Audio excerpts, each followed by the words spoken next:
presenters only get on video when they are presenting, or they stay on video all the time?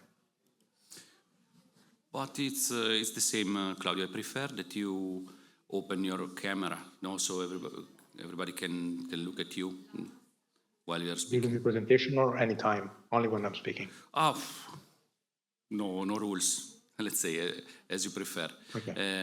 In the US, I asked Tom if he has any preferences. This is remember, it's a co-organized. Co-coordinator, right? Yeah, I think it's practical when you are visible when you present, but for the rest, I think you can also choose to switch off the camera, I would say. Makes sense. I will open then if there are questions from the people present here physically in Taranto. Then in the question and answer, I will keep it open. And yeah, people is slowing entering, so I think we can wait one more minute, Tom.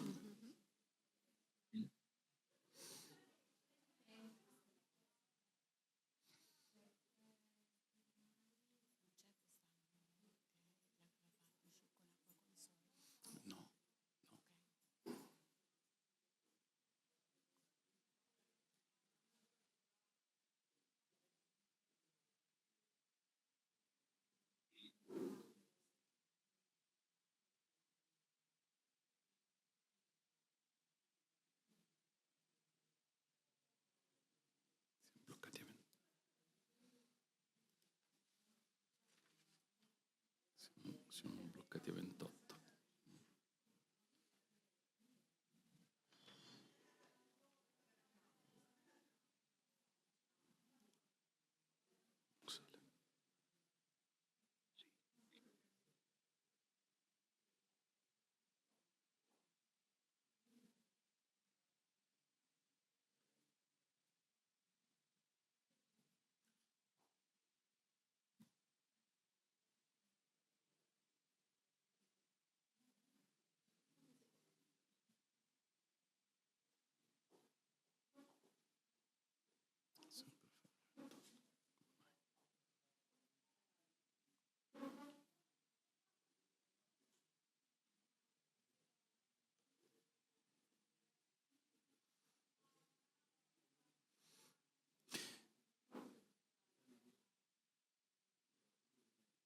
Tom, I think we can maybe start introducing ourselves and the day. Then more people will arrive during the presentations. Do you agree? It's fine for you? I agree. Okay. So when you would start? Yes, and I hand over to you. So, ladies and gentlemen, I don't know how to start, but it's a pleasure to introduce you to the hybrid international session with the title Redevelopment of Contaminated Sites, including the use of a nature-based solution. We are in the beautiful area of Taranto. It is one of the sites more affected by the contamination with a number of facilities that are here. So it's complex because we have also inherited from the past. Let me introduce myself. My name is Marco Falconi. I work for ISPRA, that is the Italian Environmental Protection Agency. I'm a geologist. I'm a contaminated sites expert. I do the technical control over the characterization plans, risk assessment, and remediation technologies that are applied in the sites of the national priority list, the 42 most polluted areas of Italy. I represent here Remtech Europe, where I'm scientific coordinator, and this session is co-organized by the Nicole Academy, and so I hand over to my colleague, co-coordinator, Tom Bosma from Deltares, that will introduce himself and the day. Tom, floor is yours.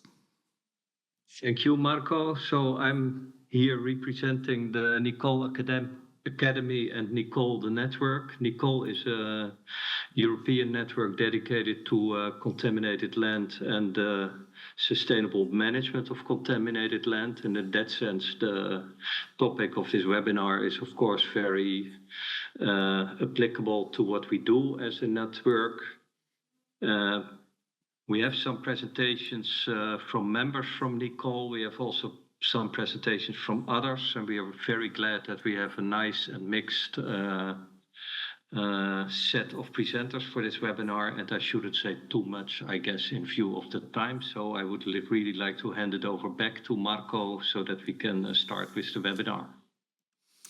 Thanks, Tom. Very, very clear. And this is just the beginning of the collaboration with Nicole Academy. Happy for Taranto Eco Forum, and we will have other occasion then in Ferrara with Remtech Europe this year. Before starting with the first speaker, that is Sabina Alta from La Flora, that I will present later, I will hand over for the institutional welcome. We have just one. Two, unfortunately, cannot be present. We have just, but it's a great pleasure that I can introduce Silvia Paparella, the General Manager of Remtech Expo. Silvia is on my side and will speak here from this microphone. Silvia?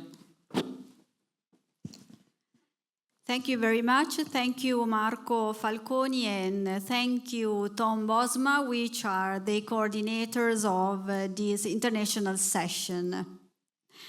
As Marco Falconi said, we are in the beautiful Taranto in the southeast of Italy, and we are in the Taranto Eco Forum. Taranto Eco Forum is an important event that focused on ecological and energy transition, which brings together and puts at the same table institutions, businesses, and all the stakeholders to discuss the topics of decarbonization, sustainability, and innovation. Taranto, in this particular historical moment, is at the center of the ecological and energy transition, thanks to its strategic position and resources. The city is an important port and also an industrial hub with a strong potential for renewable energy production. Taranto has received European funding for the ecological transition, the Just Transition Fund, which provides 750 million euros for industrial reconversion and environmental sustainability. But also projects, concrete projects, are underway for the remediation and redevelopment of the area, such as the Filiere Verdi and the Sea Hub projects. Taranto is becoming a model for active regeneration and the balancing between the progress and protection of the common home. Because as we know, we couldn't have human health without an healthy environment where live, no prevention without knowledge, and no care without a community. Permit me to say that this event and this particular session, the international session, is organized together with Nicole Academy, that I thank really very, very much for the collaboration, the effective, the strong collaboration. And permit me also to invite all of you, together with the Nicole Academy, to Remtech Expo in September in Ferrara, in the northeast of Italy, from the 16th to the 18th of September for Remtech Expo and Remtech Europe. Thank you very, very much for your attention. Thank you. Thank you. And while Silvia is speaking, the room is slowly becoming to be full. And now it's time to start. And let's say we will alternate, myself and Tom, for introducing our speakers. I will start, and then we'll present one each. So it's my turn, and I'm happy to introduce Sabina, that was also a speaker in the last edition of RemTech Europe. So we selected your speech among the most interesting that we had last year. So Sabina is from a company called La Flora, and will present La Flora recultivation process after peat extraction. A really, really interesting case study that Sabina will go in deep and take advantage to take note of what is the experience of this country and of this company. And I will just remind you, questions are well accepted. You can ask directly to the chat, or you can raise your hand. We can try to give you the floor briefly. Otherwise, myself and Tom, we will prepare at least one question for each speaker. Okay, so Sabina, floor is yours. Hello to everyone. I'm very happy that you chose our story, La Flora's story, which is partly also my story for 13 years. And thank you for this opportunity. To show our vision regarding peatland recultivation after peat extraction. And today I would like to demonstrate how a traditional peat extraction company can transform environmental challenges into opportunities for innovation, climate action, and sustainable land use. So who we are? La Flora is the largest Latvian peat extraction company and has been operating in sector already for 30 years. Our core business includes peat extraction, production of peat substrates, used in food production mainly, ornamental plant cultivation, and of course forestry. We manage more than 1,700 hectares of privately owned land, which is very rare, I have to say, because it's usually state-owned. And we export approximately 90% of our production to nearly 100 countries worldwide, employ more than 300 people, and last year our turnover reached 33.3 million euros, while tax contributions exceeded 6 million euros. So these figures demonstrate not only our economic significance, but also our responsibility towards society and environment. So what is the importance of peat for European horticulture? When discussing peat extraction, it is important to understand the role that peat plays in global horticulture. Latvian peat products are used worldwide and provide more than 31% of the growing media required for professional gardening in Europe. So peat remains essential for cultivation of vegetables, ornamental plants, forest seedlings, and landscaping. Despite ongoing research into alternatives, there is currently no material that can fully replace peat across all these sectors which I mentioned, while maintaining the same quality, consistency, and reliability. So therefore, the question is not simply whether peat should be extracted, but rather how extraction can be managed responsibly and how peatlands can create value after extraction ends. So this is where our story begins. So in Latvia, recultivation starts before extraction begins. Legislation requires that the future land use plan be considered before peat extraction. So landowner ultimately decides which recultivation strategy will be implemented once extraction is completed. So here are the possible ways, but it includes also etc. So our etc. story I will show you later, but this approach encourages long-term thinking and ensures that peatlands continue providing environmental, social, and also economic benefits after extraction. So what is our vision? At La Flora, we view peatlands as valuable land capital. Our goal is to use this resource efficiently and responsibly for the benefit of the landowner, society, and the state. So for us, sustainability is not simply regulatory compliance, it is a strategic framework guiding investment decisions innovation and future development.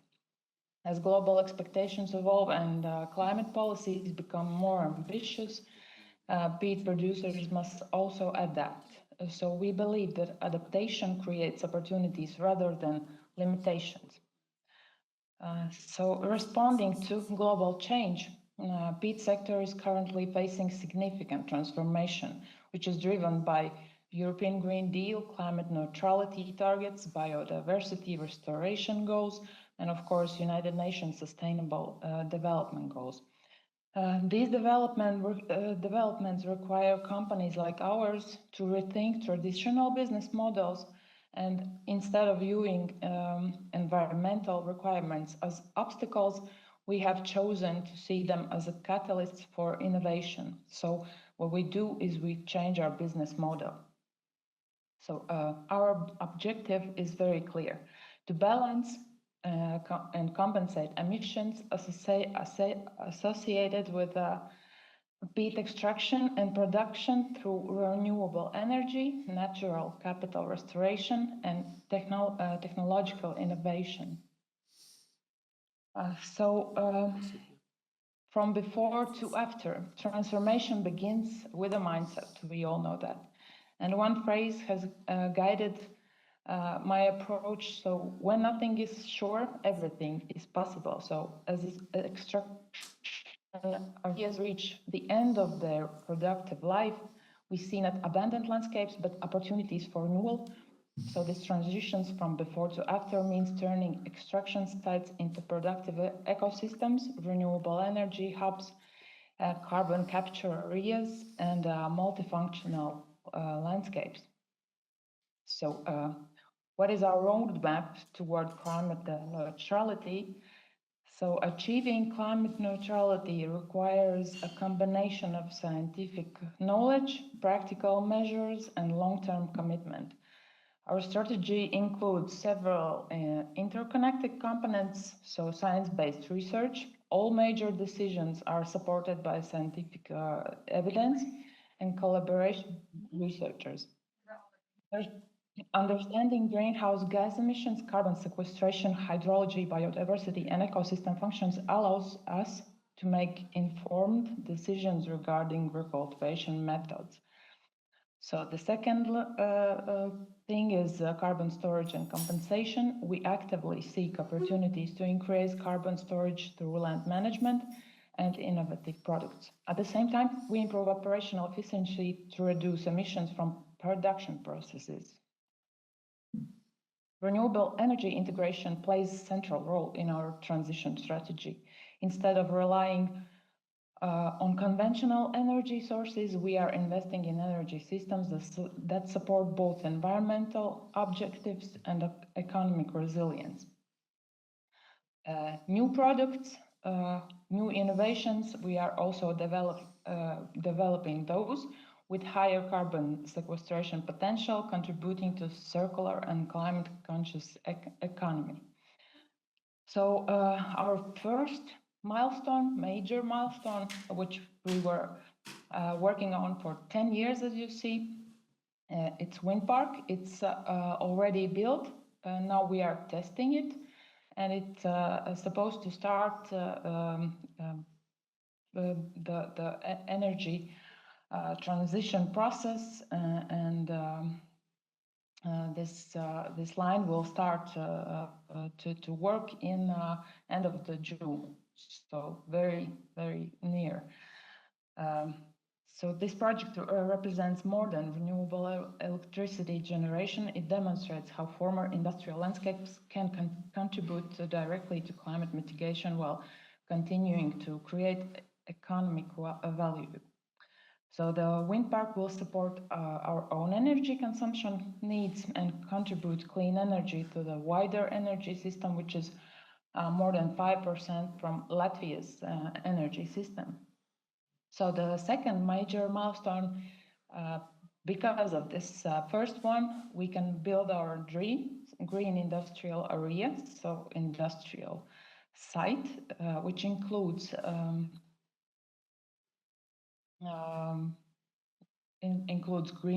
greenhouses, approximately 35 hectares, So data centers, hydrogen testing and piloting, and different kind of energy consumption companies. So this initiative combines several strategic objectives: renewable energy production, support for national climate and energy targets, attraction of energy-intensive industries, and development of innovative products and technologies. So the vision is to create an ecosystem where industry and renewable energy and environmental restoration work together rather than compete for land use. And with this, one of our most ambitious projects is to development of the Kaigu peat bog according to the concept of 4 returns. This framework seeks to generate environmental, social, cultural, and economic benefits simultaneously. So, natural zone. Our focus is on vegetation recovery, natural ecosystem restoration, and wetland creation. These measures support biodiversity and contribute to carbon storage and improved ecosystem resilience. So the second one, combined zone, integrates ecological restoration with productive land use. So here we are establishing polyculture plantations and other wetland adapted crops capable of capturing carbon while generating economic activity. This demonstrates that restoration and productivity can coexist. So the third one is economical zone, which supports sustainable business activities such as agriculture, forestry, aquaculture, and renewable energy infrastructure. The goal is to integrate these activities with harmony into the landscape while maximizing the value generated from the land. So what we are seeking for is we are entering in a period of unprecedented development. So the opportunities are significant, but so are the challenges. Climate adaptation, biodiversity conservation, energy transition, sustainable land management require a collaboration between industry, government, scientists, and local communities. We all know that. So no single stakeholder can achieve these objectives alone. I would like to conclude with a quote that reflects our journey. All new beginnings require that you unlock a new door. At La Flora, we believe that the future of peatland management lies not in choosing between economy and ecology, but into combining them. So thank you for your attention, and I look forward to your discussion or questions. Okay, thanks, Sabina. Very interesting presentation, and I would like to ask the floor if there is any question, any specific question. We have a good public here, so if you have any question, feel free to raise your hand. Simona, you don't have a question, okay? Okay, thanks. No question, I cannot see any question. Tom, do you have any question for Sabina? Yes, I was wondering about of course, we also have some peat in the Netherlands, especially in the western regions. And because we decrease our groundwater levels a lot, we have land subsidence due to that. And I was wondering if in your country, you have similar phenomena. So yeah, I'm actually in Netherlands at the moment. Okay, great.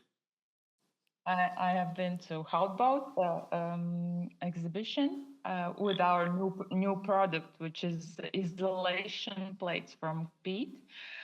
What would I like to say? I know that Netherlands have been built your economy basically on peat, and you are one of our I think you're in second place by importing our peat and peat products, because you are a big gardener country also. But about what I like to say is that in Latvia, peatlands cover more than 10% of the territory, and we work only in approximately 4%. So no, we are actually during this year we are doing our research on hydrology and water levels, and depending on them, we're gonna use this data to figure out what we're gonna do afterwards. Is it gonna be wetland again? Is it gonna be a forest, etc.? So, but we haven't seen such things, because we haven't extracted in such a long or large areas still, and we have a bit different conditions. So the peat grows faster than we extracted. So the weather conditions are a bit different. So approximately 5 millimeters per year in natural peat bogs. That's quite different. Thank you. Thanks, Sabina. I don't know if we have a last possibility to ask a question. Peat extraction is really, really important task. No, I cannot see any questions. So, okay. Thanks, Sabina. I hope you can stay also for the final panel. Okay, great. And I hand over to Tom for the introducing the next speaker. Tom, floor is yours. And since you also invited me to say a bit more about the Nicole Academy, I'm also going to do that.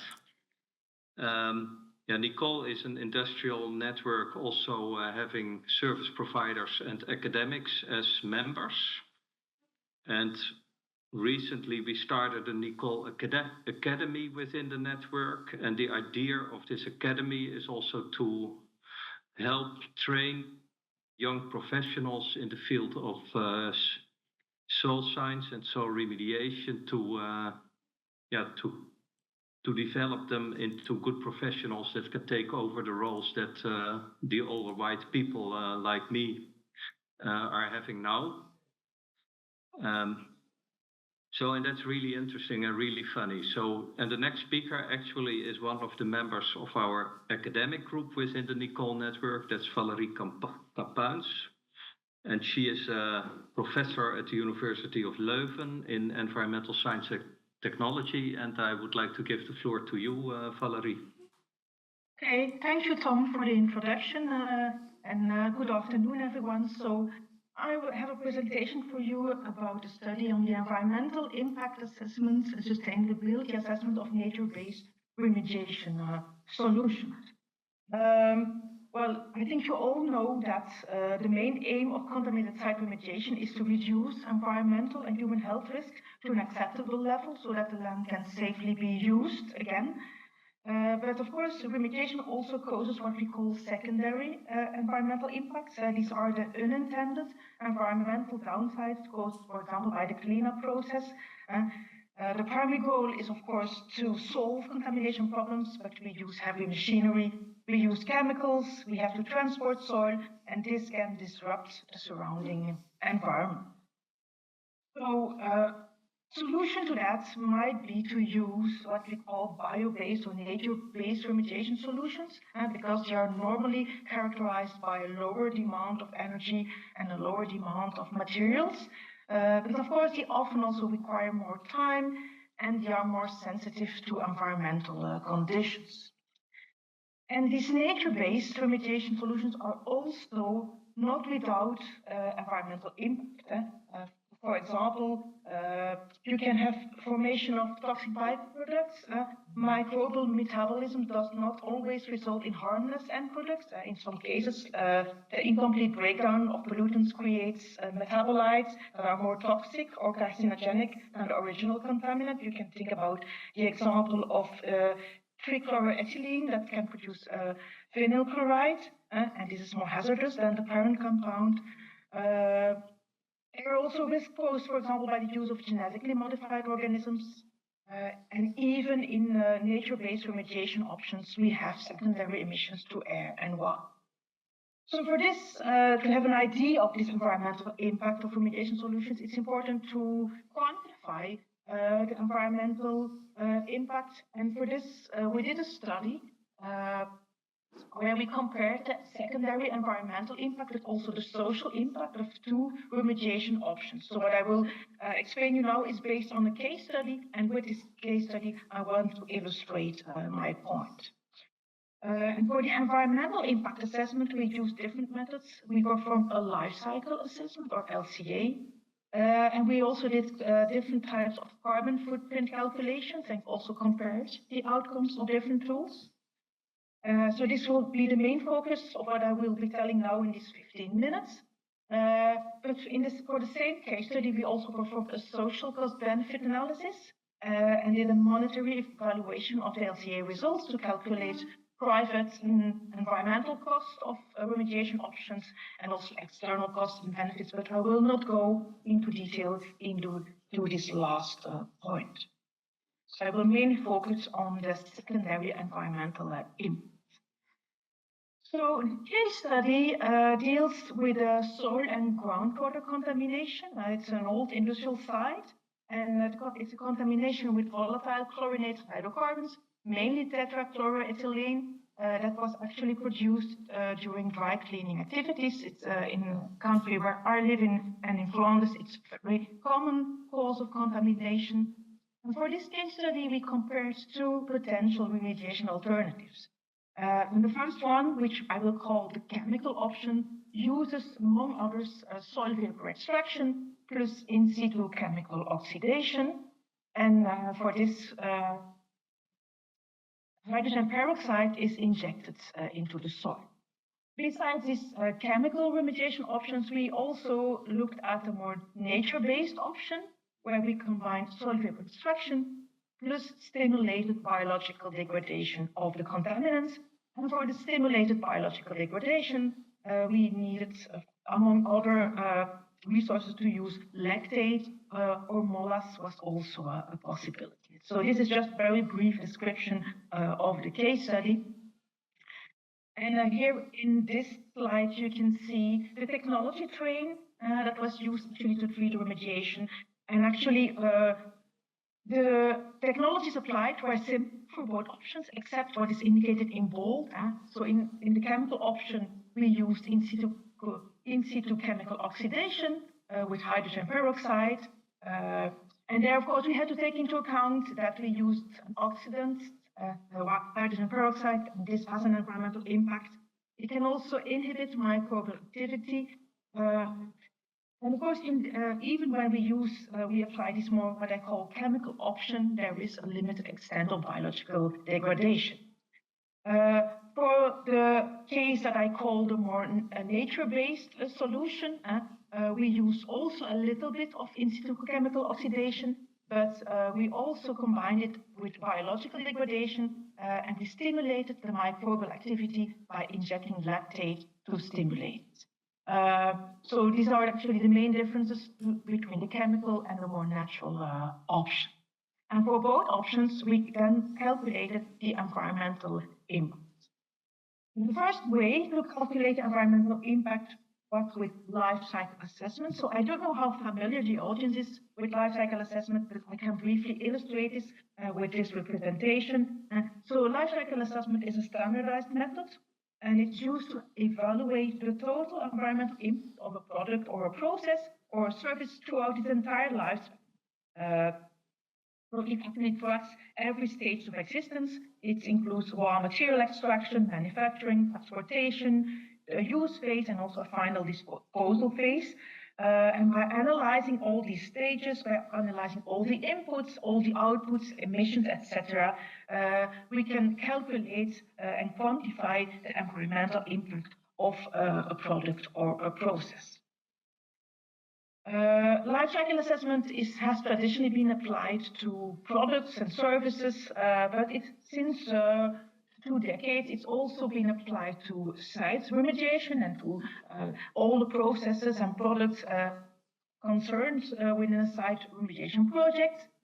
So also over the entire life cycle of a remediation project.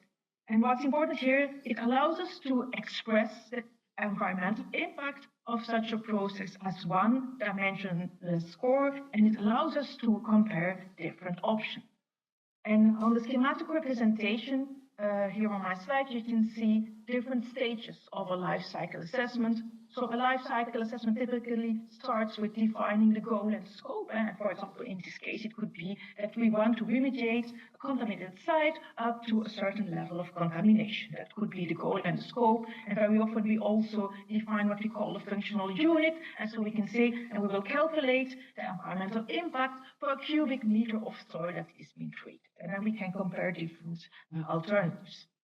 In the inventory analysis, we then collect data about all relevant data about the remediation project, and we calculate environmental impact in the impact assessment, and of course, there's implementation in all the stages. So, in terms of time to present a complete lifecycle assessment, but I will mainly focus on the inventory analysis and on the input assessment. So, for the lifecycle inventory, what do we typically do when we do a life cycle assessment of a site remediation project? We collect data about the use of energy, water, the use of raw materials, and also about the emissions and waste outputs. And here you can see a list of some input data and output data for part of the inventory analysis. And we look, for example, at the occupation of the site, what was the area of the site was occupied during remediation, and also the time, the duration of the remediation. We collected data about the use of electricity, water, the amount of hydrogen peroxide that was needed, the amount of lactate or molasses that were needed for the stimulated biodegradation. But we also, for example, looked at excavation works and pipe works. For example, the excavation, we looked at the consumption of fuel by the excavators, with the transport of contaminated soil, the energy and the materials used to clean the contaminated soil, the drilling of wells, the fact that we had to pump up groundwater and treat it, the treatment of air during soil vapor extraction. For example, we took into account also that we had to use activated coal, and also even the transport of workers during work and monitoring. And for all these items, we collect the data, which allowed us to calculate the environmental impact of all these items separately. And based on this inventory, we can then calculate what we call midpoint indicators. And you can see here a list of typical midpoint indicators in life cycle assessment. I will not explain them all, but for example, climate change is then expressed in CO2 equivalents. But we have also many other environmental impacts that are taken into account. And based on these midpoint indicators that we calculate based on the input data from the inventory, we can then calculate some endpoint indicators, which are actually ways to express the effects of the project on human health, on the natural environment, and also on natural resources. So this is in a nutshell what we did in the LCA. Another method to calculate environmental impact of remediation options was applied here in the study is carbon footprint. And I suppose most of you are familiar with this method. It's actually a method to calculate total greenhouse gas emissions caused directly and indirectly by an individual and organization, and in this case, a remediation project. And it's calculated by summing up all the emissions resulting also from every stage of a product or a process life cycle. And it does not only look at CO2, but also other relevant greenhouse gases, for example, such as methane, nitrous oxide, etc. And it allows to express the environmental impact of a remediation project in CO2 equivalents also per unit of compost. So this is the second method applied here in this. And we actually even compared different tools for carbon footprinting, tools that have specifically been developed for soil remediation, You can see some examples of tools on my slide. I can not explain all the tools in detail, but I will give you the results of the comparison. But some of the tools also are not specific for site remediation and are more generic and can be applied to other sectors, other processes. Okay, let's have a look at the results. And first, I will want to look with you the results of the life cycle assessment. So what did I present here on this graph? Well, you have on the y-axis environmental impact. And environmental impact is measured in points. So it's a dimensional unit. And then you can see the different bars. And the higher the bar, the higher the environmental impact. So when we these bars, the highest bars represent the highest environmental impact. And to get the highest environmental impact was caused when we look at the soil remediation project by the soil vapor extract, by the cleaning of the excavated soil, by the use of hydrogen peroxide, and by the use of electricity, and also a little bit by soil vapor extraction. All other sub-processes of the site remediation had a relatively low environmental impact. For example, the transport of work, which was really not the main point of attention when we look at the secondary environmental impact. You can also see in these bars, and you have different colors, to which impact category they contribute. And you can, for example, see that the green color is quite important. So we have an important contribution to climate change and the effect of climate change on human health. Other colors are, for example, the pink color related to ozone depletion. So you can also see to which environmental impacts the different sub-processes of the remediation contribute. So this is for the chemical alternative. So maybe remember here that the use of the excavation of the soil, the use of hydrogen peroxide, and maybe also the use of electricity had the highest environmental impact. Then have a look also at the other, more nature-based alternative, and there we can see that we have actually three sub-processes that seem to have the highest environmental impact. These three ones, and it is related to the cleaning of the excavated soil. Also, stimulated biological degradation seems to have a high environmental impact, and also the use of hydrogen peroxide. The use of hydrogen peroxide is much lower than in the previous option, because here we mainly focus on stimulated biological degradation. But you can see here that even the stimulated biological degradation, and practically you have to use lactate or molasses to stimulate the micro degradation, also has an environmental impact. The environmental impact is expressed in points, and you can see it on the y-axis. And I don't know if you remember the previous slide, but there the scale went up to 70,000. Here it's only 35,000. So you can see that the environmental impact is lower anyway than the chemical remediation.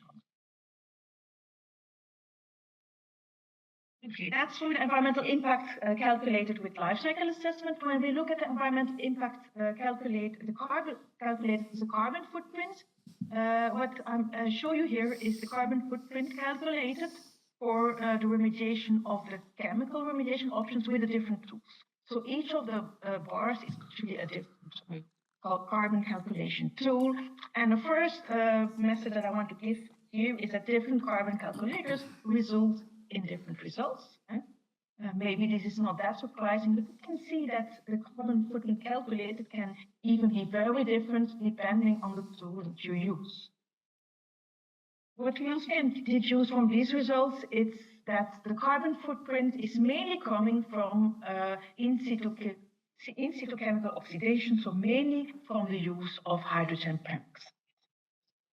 When we compare this to the second remediation option, the more nature-based remediation option using stimulated biodegradation, then we also see that we have a carbon footprint that is calculated, but the carbon footprint is not the same if you use another tool.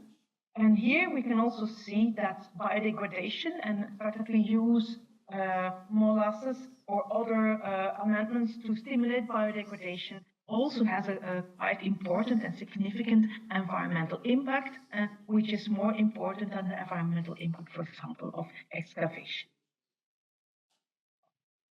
when we compare the chemical and the more natural remediation options, so then when you combine both graphs, this is the result. And what you can see here, that depending on the tool that we use, we have another outcome. And for example, we have 3 tools. We have several tools that say that the chemical remediation options has a higher carbon footprint. So the first, the third, and the fourth tools say, okay, the chemical remediation option has a higher environmental impact than the bioremediation option. But there is one tool, the CO2 calculator, the second tool, that is even saying that the bioremediation actually has a higher environmental impact than the more chemical-based option. So this is an example to show you how important it is to be very critical when you do the interpretation of the results of these tools, and that you should really know what is behind these tools. And here, for example, we really looked into detail into the tools, looking at the conversion factors, and apparently different tools also use different conversion factors, make different assumptions, and this can clearly influence the results. So to conclude, when we look at the results of the life cycle assessment, based on the life cycle assessment, indeed the nature-based alternative had a lower global environmental impact than the more chemical remediation option. But for carbon footprinting, we saw different results. And this was mainly due to the use of different conversion factors used in different tools. And this can really result in significant differences. And for example, for remediation components such as excavation and pump and treat, comparable results were obtained with different tools, but for in situ chemical oxidation and bioremediation, there are huge differences in carbon footprints. So this is something important to know. You can have differences in carbon footprint, but you should know what is the reason behind it before you take decisions based on these calculations. I also told you in the beginning that we also look at social aspects. I don't have time to explain this completely, but we did a social cost-benefit analysis in which we actually did 2 things. We, based on results of the life cycle assessment, we could calculate what was actually the social cost of the remediation. And based on this result, we could conclude that both options actually have a negative net present value because the cost of performing any remediation is anyhow higher than the benefits. And then I look at the different benefits, also the benefits from avoiding diseases, the benefits of protecting human health. So anyway, it's an investment that is and if you would stress it in economic terms, the investment is expected to result in a financial loss. But of course, we want to protect human health and the environment, and this comes with a cost. So, but the chemical alternative, in this case, based on the social cost-benefit analysis, had a less negative net present value. So from a social perspective, the chemical alternative would be preferred. Okay, so this was in a nutshell what I wanted to tell you about environmental assessment, but also a little bit of social assessment of 2 remediation options, one of which was bio-based remediation option. Okay, thank you for listening, and if you have questions, I'm willing to answer them now. Thank you very much, Valérie. For a very clear presentation. I suggest that we shift the questions to the discussion because we are running a bit out of time. Tom, there is one question from the audience here. I think they already make the signal to me, so it's fair to give them the floor. She's Simona Di Gregorio. I take the opportunity to introduce her because she is the chair of BioRemid, an important event that will take place in Florence from 22 to 26 June, and Simona is the chair. But she has now a question to Valérie, and over to you for the question. Okay, thank you, Valérie. You have to open. Wait. Try. Okay. Thank you, Valerie, for your talk. There will be another one in Florence. I know that you are one among the speakers. And so thank you very much. And your picture is a little bit scaring about different results based on the instruments that, the tools that you use to calculate the carbon footprint, and also some results about bio-based approaches. But you talk about a very typical contaminant like TCE that in the case of bio-based approaches may give us some more very big problems with the product of degradation of TCE, and that is vinyl chloride or whatever, that is even worse than the primary contaminant. So my question is based on the fact, which are the instruments to evaluate the effects of the intermediates of degradation? I mean, if these tools, these instruments can really consider, or how they consider the effect of the product of degradation on the human health. I mean, it's so difficult to take care of the primary one, and I expect that it will be much more difficult to take care of the products when they are unknown. In the case of TC are known, but what about other contaminants? So if we have standardized instruments or an eye on these important aspects, in my opinion. Thank you, Valerie. Anyway. Valerie, 1 minute for the answer. Yeah, I don't know if I have to answer completely, but so the calculations that I show you are based on conversion factors or in LCO characterization factors, where we calculate the environmental impact or the impact also relates to human health based on these theoretical factors, and we multiply typically concentration with a factor, and this gives us an indication of, for example, an health impact or a CO2 equivalent, depending on the midpoints categories. So it's based on scientific knowledge that is used, conversion factors that have been derived on a scientific basis, and this allows us to, based on the concentration, to calculate theoretical impacts. Okay, thank you. Thank you, Valerie. I think we have to move to the next speaker. And I hand over to Silvia Paparella, that is still here. It has a pleasure to introduce Claudio. They know each other since a long time, so it will be Silvia to introduce Claudio. Silvia, floor is yours. Thank you. Thank you, Marco. No? Thank you, Marco. No. Now? Thank you, Marco. Thank you so much. Let me introduce Claudio Albano from Sustainable Remediation Forum Italy, and also Jacobs. Mr. Albano, Claudio, what is going on in Italy concerning the sustainable remediation?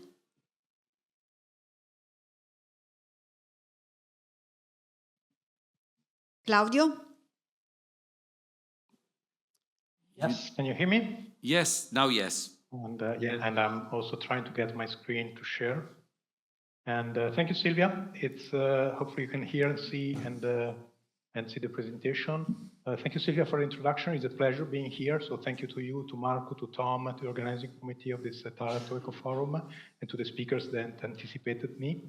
So as Silvia was alluding in her question, we are reinitiating an important initiative at the national level for sustainable remediation. So, and my presentation will be providing some information about this Surf Italy initiative that we are working as a collaborative forum, and hopefully with an invite to all the Italian friends which are not members yet to consider becoming members and supporting our journey. So this is very quickly my presentation. Marco, just let me know if it's not moving correctly. Otherwise, I assume everything is fine. So very quick about what is Surf Italy, what is our history, what are the objectives of the networks, how are we currently organized, and what are the members that already accepted this challenge, what are our short-term and mid-term planning activities, and some conclusion and recommendations. I would like to thank also the presenters that spoke about before me, because I think the presentation from Valerie is very much aligned to what we are trying to achieve and consolidate at national level in terms of having consistent tools that allows stakeholders to discuss about sustainability in remediation processes in concrete. So what does it mean? and how do we have a scientific background so that we can understand what is the environmental impact in terms of carbon, in terms of resource management, as well as social and economical impact. So I think the study by Valerie and others are very important to provide some technical guidance about how to develop practical tools to talk completely about sustainability. So what is SURF? SURF is an acronym of a Sustainable Remediation Forum, which originally was started from some inspiration that occurred from overseas, from the US, as well as from the UK and other countries that since the early 2000s started talking about sustainable remediation. In around 2010, 2012, we decided as a group of young friends, including Silvia, Marco, and others here present, that we wanted to start some initiative of this kind also in Italy, because we felt that there was a need. There was a need about talking about sustainability into remediation, not only to comply with the regulation, but to really to do the right thing on how do we clean up contaminated sites. And I think this SURF wave has been moving globally, and there will be a presentation by Fabio De Palma, who is also part of the SURF network after me, presenting some of the global initiatives that, together with SURF Italy, has started and are developing in different manners. So now SURF Italy is now restarting, really with a better organization, I would say, with a stronger vision and focus, also thanks to the joint effort by Assoreca, which is the Italian Association of Environmental Consultancy and Service Provider Companies, as well as Remtech, that doesn't need a presentation. So, I mean, a joint effort to restart the SURF initiative and relaunch the logo, which you can see on the bottom right, in line with the mission defined already since 2012 in the first white paper that we developed, and also some operational guidelines, which Assoreca took the chance of drafting and now becoming the starting point for more work. First of all, we believe that, and that has always been my mantra, that when we talk about sustainability and sustainability remediation, we need to be accurate and precise what we mean. So this is the definition that we gave ourselves as a common language. So what we believe by sustainable remediation, to have a common terminology, is the process of managing, remediating, redeveloping, and converting a contaminated site. So I think this is already important because it's not only the remediation from a contaminated site to closure of the proceeding. It's also looking long-term about where is the site coming from and what is the future view of the redevelopment of the site. It's very important because of also land transformation and business transformation these days.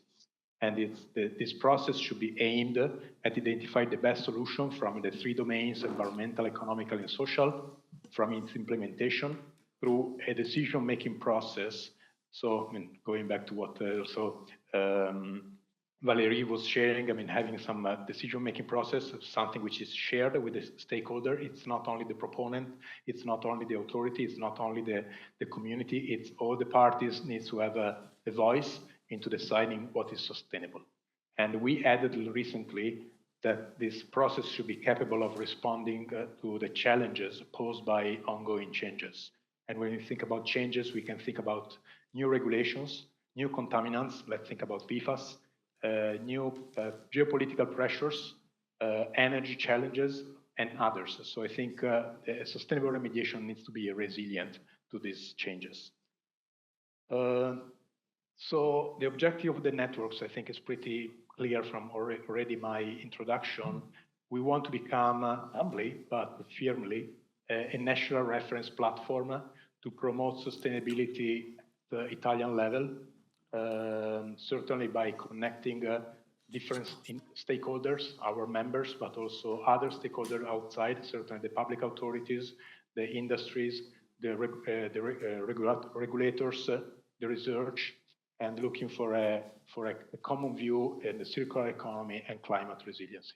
So we drafted our first 5 years plan, like a good government, and certainly we want to take on some of the challenges that are coming from the UN 2030 agenda, the European Green Deal, the new taxonomy regulation. So there are a lot of regulation related to sustainability that we want to embed into the discussion related to remediation.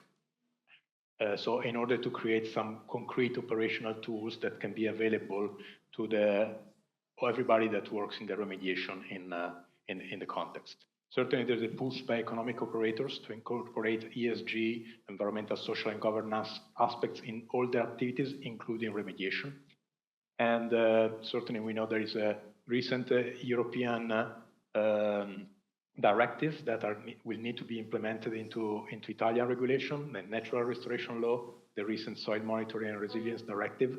So I think that that's an opportunity for SURF to be contributing to a national debate on how to improve our regulation, the way we do remediation in a more effective and transparent for contaminated sites.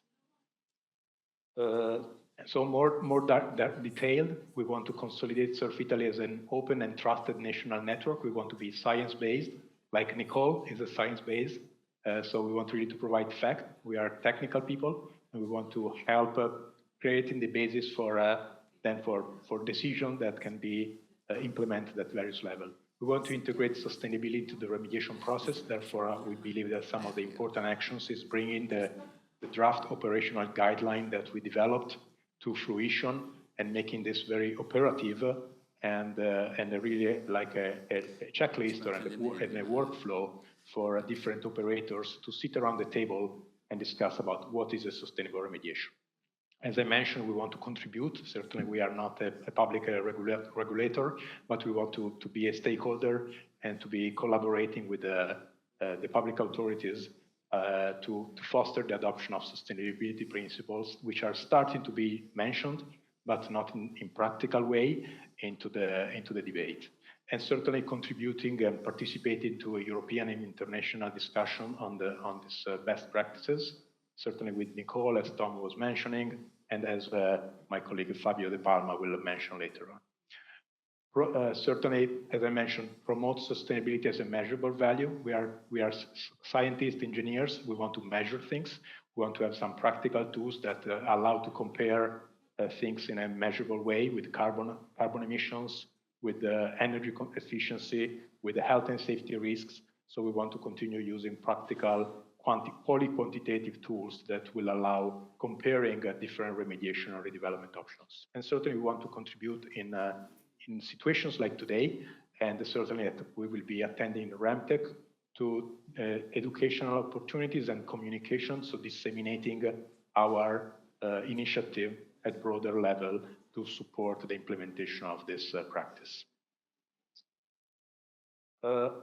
We believe that a strong foundation and a strong element for success of voluntary networks and organizations like this is the organization. So before starting and starting to write or do anything, we believe that it was important to create a structured organization. So we define like an internal governance. So again, coordination through Astoreca and RAMTech. There is a coordinator that I'm honored and humbled to be for the time being. We have a technical scientific committee, which is a representation by experts, both from Astoreca and from RAMTech. But the most important is getting members, getting a critical mass, getting experienced people that can really help delivering.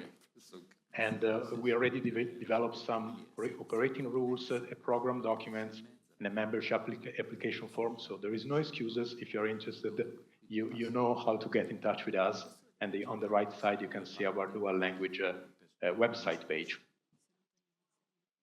This is just a quick, I'm honored to chair the technical committee, which you can see a lot of members from both from the industry and the consultancy, as well as from public authorities and from different stakeholders and academia as well. So this is important, and we just started the membership campaign slightly more than 2 months ago, and we are very proud that as per today, we have already over 35 members. You can recognize some international global companies, as well as some major Italian industrial clients or companies. And so it's a good representation. We also have some representation from the public authorities, and we are aimed and keen to include more and more diverse stakeholders to contribute to these activities. And what are the activities? For the time being, we define 3 technical groups. One is going to focus about developing and advancing technical documentation, so updating, and you can see some of the expected timeline that we are working through, updating our guideline, getting to some more operational documents. Certainly we are creating an observatory on international practices and policies to contribute to the international conversation with other SURFs, as well as to monitor what's the evolution of international regulations and best practice, and continuing it in our outreach conversation like today. We had a presentation in SICON, will be in RAMTech in September, so really glad to have a chance of connecting with you, and please start following our Surf Italy LinkedIn page that has been recently launched. So really getting to my conclusion, we believe that sustainability is a relevant topic to allow managing and monitoring environmental, social, and economical impacts for best remediation scenarios. Our initiative from Italy, and maybe that can be an inspiration from other international countries listening in today, is a bottom-up initiative, such as SURF can support, but needs a strong organization and needs a strong sponsorship from recognized networks like Astoreca and RAMTech in this case, to be able to start and work strongly. Important to have measurable goals and definition of vision and objectives. So not to aspire to the sky for the first day, but really step after step, start building your concrete activities and your success and your recognition. And again, it's with this I would like to close, inviting everybody, primarily on the Italian colleagues and friends, from any possible stakeholder to consider becoming a member and contribute to this journey. Thank you. Thank you, Claudio. Thank you very much. And for your presentation, very interesting. Surf Italy is coming back after some years that, let's say, activities were, let's say, less frequent. So great that you take the leadership on this. I don't know if you have any question from the room. No, I don't see any question.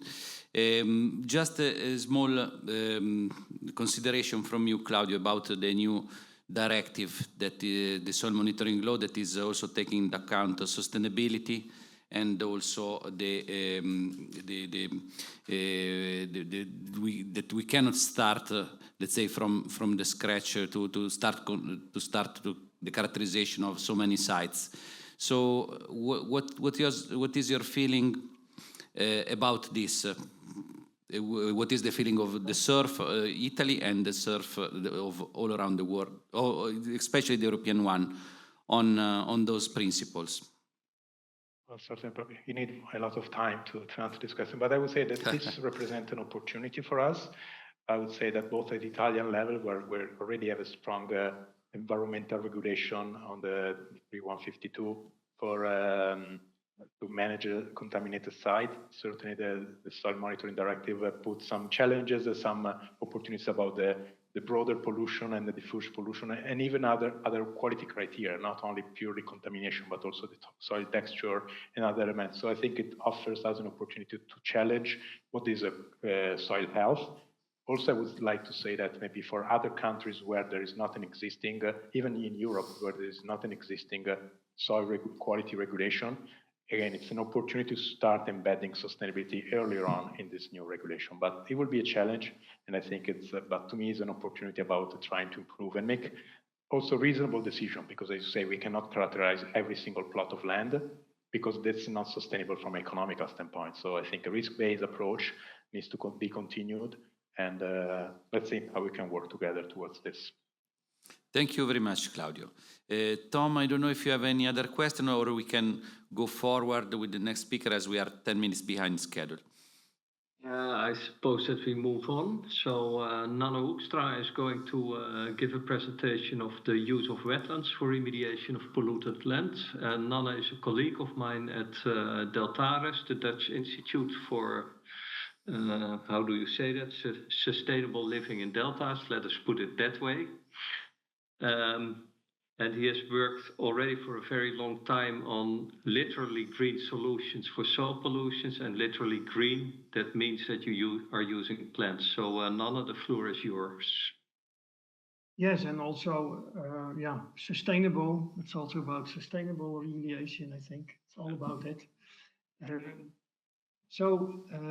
I'm very close to Claudio. It also looks like I'm in the same environment. And we look at our background. You see my presentation already, I think. Yeah.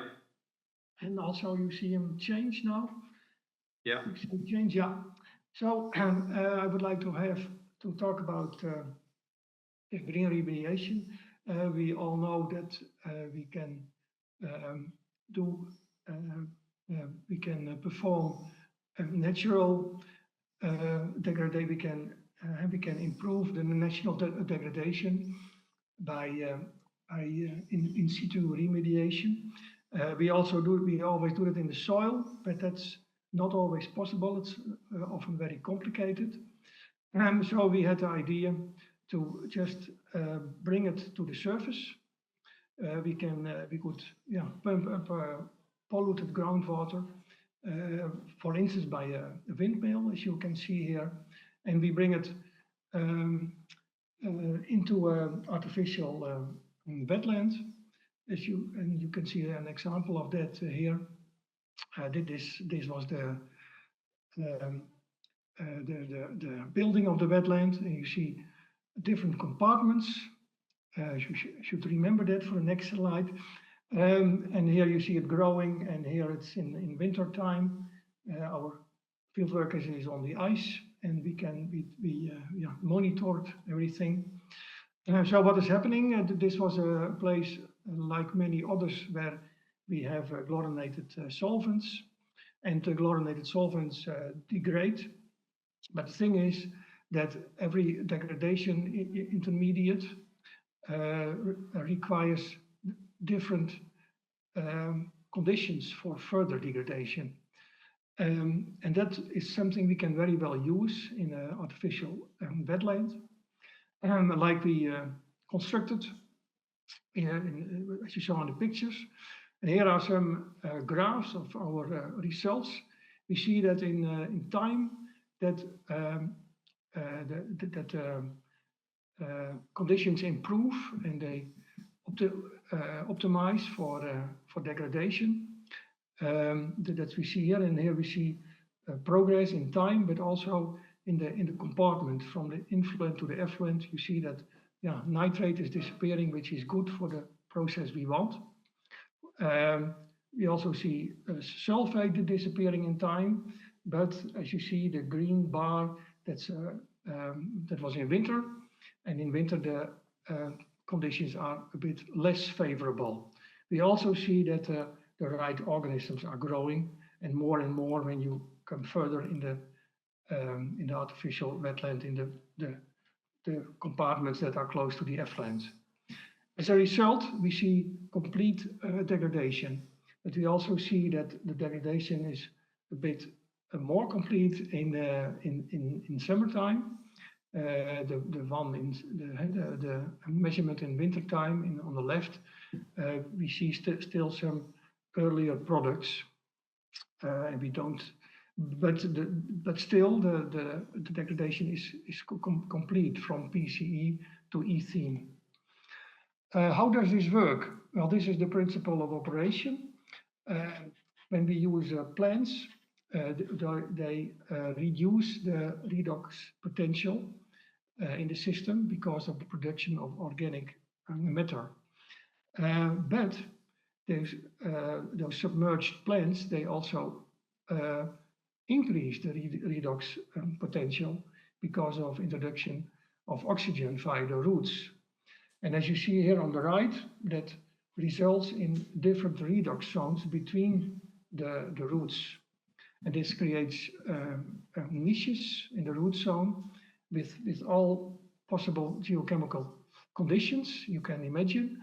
And as a result, you also see the development of all kinds of microorganisms. And that can break down, this different consortia of microorganisms break down many organic pollutants. And inorganic pollutants can at the same time precipitate. So we did this on a number of sites already with quite some success, I think. This is an example on an estate, a mansion, and we had a moat that we transformed into a zone with in which pollutants are degraded, a reactive zone. Here was a zone that's some more anaerobic, and then we have the real ditch, which was aerobic. I don't have time to go into details. I just want to show a few interesting examples. Here we have also a halophyte filter and an artificial wetland, and that we combined with re-infiltration of the water that went through the wetland, and so then you also enhance degradation in the soil, as you can see on this picture on the left. Another example is, in addition to solar and wind pumps you could use, you can also use natural seepage. Here is a pollutant plume that travels to a ditch, but it's now we force this plume to go through a halophyte filter to be treated. We can also use this system to replace screen walls of contaminants that were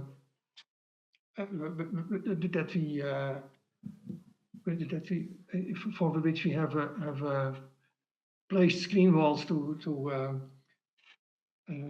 prevent migration, so to contain the groundwater, the polluted groundwater. But we can, instead of that, we can make a system with flow through of the polluted groundwater, and which is treated in a purification swamp. And yeah, this is another example that is not yet realized, but that which we are planning on a landfill site. So, and with these plans, we can even do more things. But we showed before that we make a reactive zone of the roots, of the root zone, but also the plants can do something for themselves. They can take up pollutants, volatile compounds can of course be volatilized by the plants and then degraded, decomposed in the atmosphere. But also plants can also take up, for instance, heavy metals. But then of course you have to do something with the plants. You can also use that for PFAS, and organic compounds can also be degraded in the plants itself, not only in the root zone. So these are all interesting applications, I think, of this method. Yeah, like we discussed already, but after the presentation of Sabine Alta, we in the Netherlands, we have also peat areas, and they are really threatened. In the Netherlands, usually, very often, we grow cattle on these lands, and they are on meadows, and but to be able to do that, we have to lower the groundwater table too much, in fact, because therefore then, as a result, the peat is disappearing into thin air. So because it is oxidizing, so we have to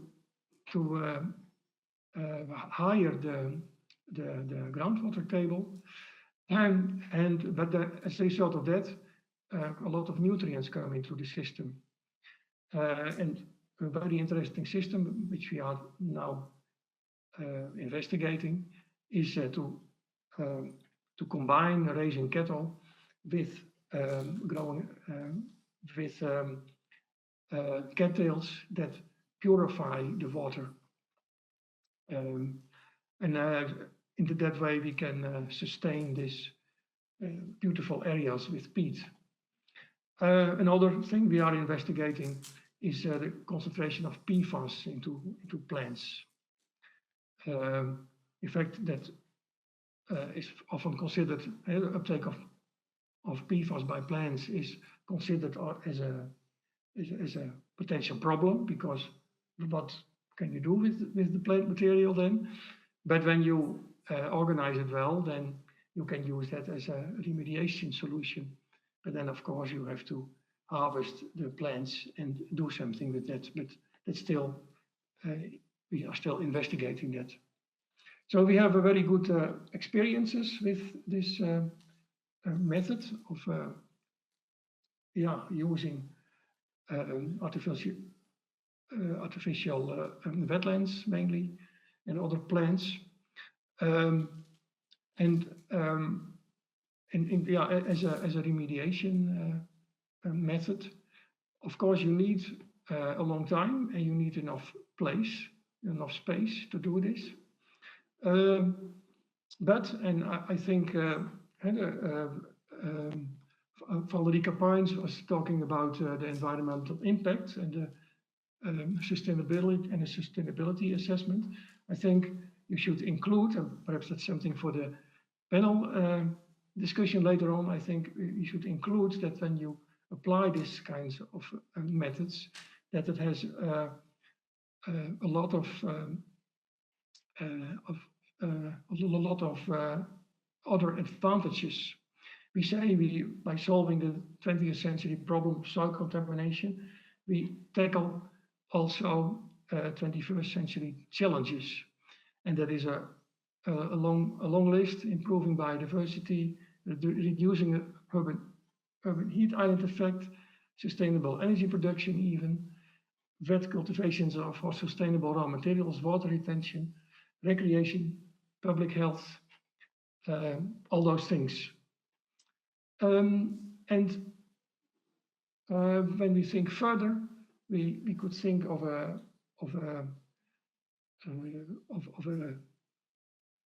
future with very green cities, where the green areas improve our groundwater quality in a very affordable way. So this is a very attractive future, I think. But we until now we see, unless we although we have very many examples that were very hopeful and that were very successful, there's also a lot of hesitation by problem owners to try this kind of methods. It looks they trust more the real high technological solutions that they are used to. So that was what I had to tell. Thank you, Nanne. Are there questions? Very nice presentation, I should add. And in time, which is quite special in our case. Tom, first, congratulations to your colleague. Really great presentation. You brought to the conference really a great case. And I have the honor that we have a question here for him. The question is from Vittorio Esposito. Is working in ARPA Puglia. ARPA is the Regional Environmental Protection Agency of the region Puglia, where we are here in Taranto. So is let's say, the highest in charge for the environmental controls. So I think he will be very, very interested on the approach on bioremediation, and the floor to Vittorio. Take the floor here, Vittorio. Thank you very much. I am indeed very interested in your techniques that you have shown. The examples are actually full-scale remediation. It's not small-scale or research scale. So it's quite a large amounts of land on the surface has to be moved.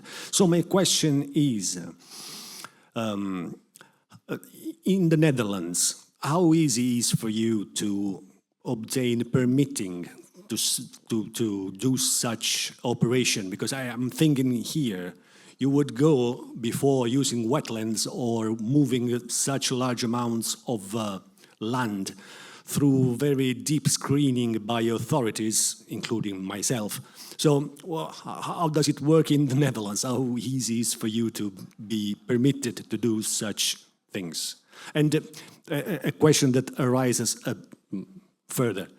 You said that the time scale can be quite long. Do you have any of your examples that has gone to the final stage of final remediation? So the land you have used on the surface, what do you do with that land? Can it stay where it is, or you have to remediate the remediation that you have done to do the remediation? Sorry for the game of words. Thank you. Yeah, it's a very good question. When I look at my last slide also, that shows that we have often problems realizing this, because we are figuring it out, because the law has to allow this, and we are now figuring out how we can find in the law possibilities for allowing this, because there is hesitation, and but we also think that has to do with that the fact that people they know the effectiveness of old-fashioned remediation, conventional remediation, and they are not already always convinced that that this will work in the end, and that they will not have costs in the future. But of course, the technology is proven, in fact, but you have to apply it in specific conditions, and then you have to take care that it works there. And but we know these compounds degrade under the condition, under certain conditions. So the thing is, you have to apply exactly those conditions, and then, but because these wetlands have different conditions in their root zones, it is not so difficult either. But of course, you have to make the right dimensions. Usually, you like to have a little bit more space than you really need, than you have calculated, and you need enough time. And that's also a thing. And your question, did we complete remediations? Well, we started only in the past few years, but the first example was from about 10 years ago. And there they did stop because they thought it is enough. But they could also have moved on, because it was not really in the way of something. So we promote that we just, these green areas, we just keep them as they are, and they can do their work as long as possible. And when they stop doing their main job, they are still there for biodiversity and this all these advantages I mentioned. This collateral advantages, you could call them. And so I think that's so we have several examples. I showed them, and I think we are on the way to apply this widely, and we are working on that. Thank you very much. Okay, thank you. Thanks, Nanne. Yeah. And Marco, move on. Yeah, it's yeah. We can recover time from the last part of Q&A that we are doing I question think it's now. it's nice to proceed on this in the panel discussion, actually. Yeah, so also we can make more question. Happy if Nanne could stay also for the final panel. That's in around 1 hour from now. Okay, now it's the turn of Eduardo Alzola from Afesa Medio Ambiente. Eduardo was also a speaker in Remtech Europe last year, so happy that he could also, is one of the best speeches that we had, so it was selected for also for introducing this experience also in Taranto Eco Forum. The title is Regenerating Cities, Rethinking Waste, Circular Use of Excavated Soil through on-site earth block production. Yes, that could be a solution. But I leave the floor to Eduardo for presenting this case. Eduardo, floor is yours.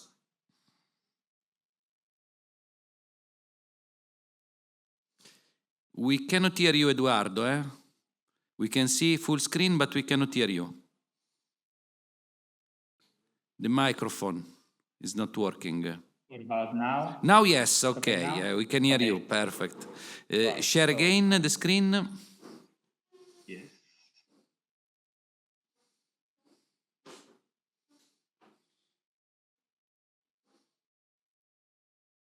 So here we are. It's okay now? Yes, here we go. Okay, so there I go.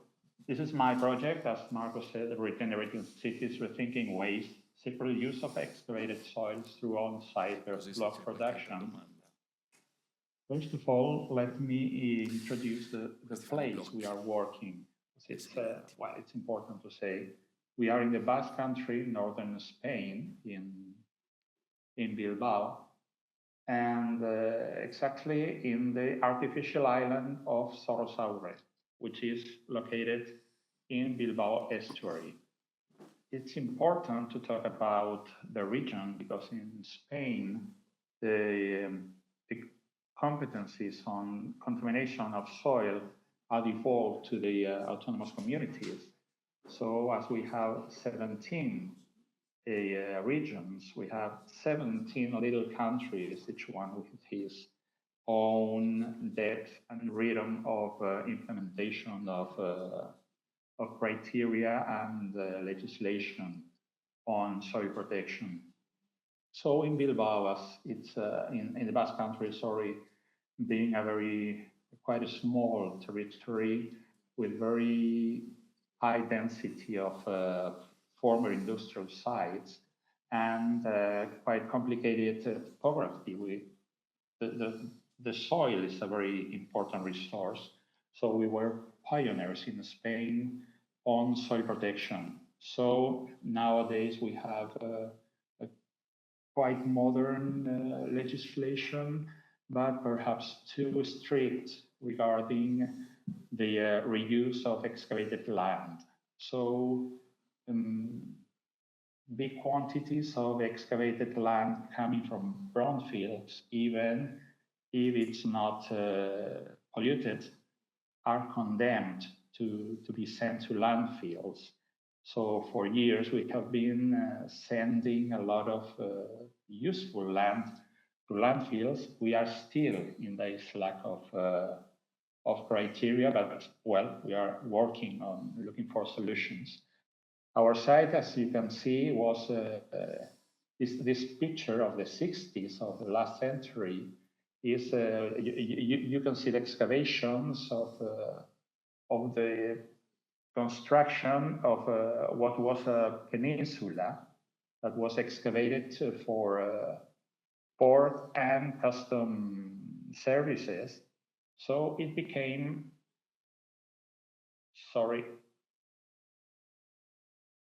it became what we have now, an artificial island, which is undergoing a very big and intense regeneration. It used to be a mixture of industrial, residential, uses and very old-fashioned industries.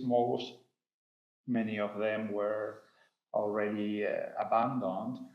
So in the last year, a big effort has been done to recover this space and make it a modern district in Bilbao. And the problem, one of the big problems we have is the huge quantities of excavated soil that it's coming from the digging for construction underground parkings. Let me make a little break to put on the table a little piece of information which I think is important for my speak.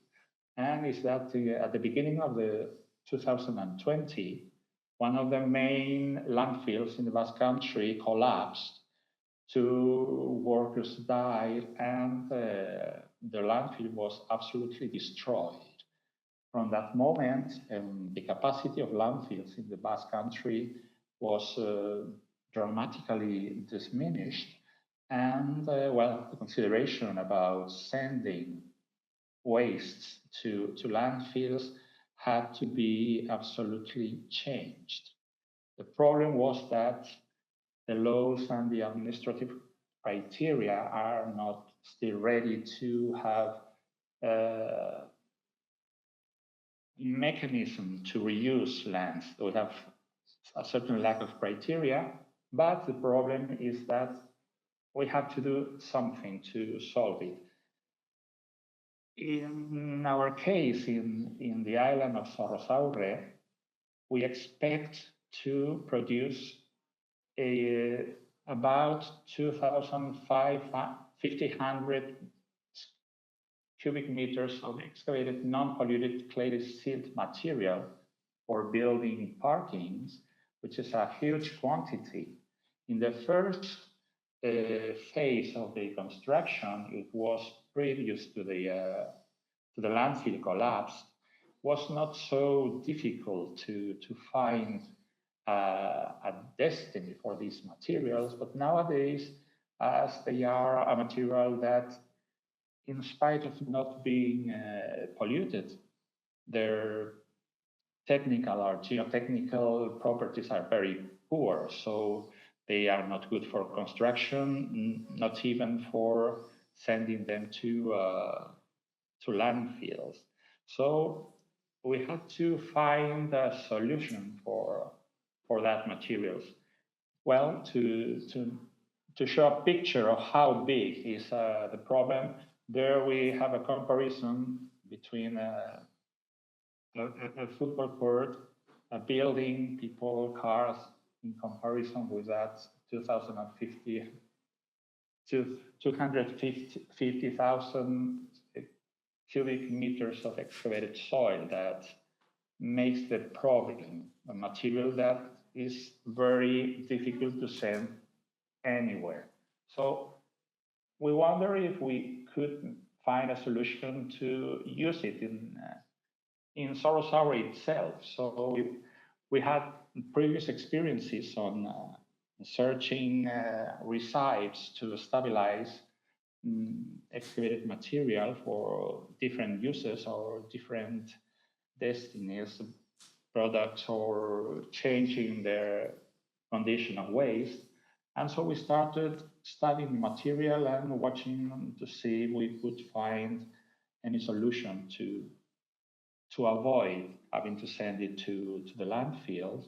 And so, well, I'm not going to stop in the details of the technical stuff, just to show you the tests and the essays we did along the project to be sure that we knew the nature and the composition and the properties of the material.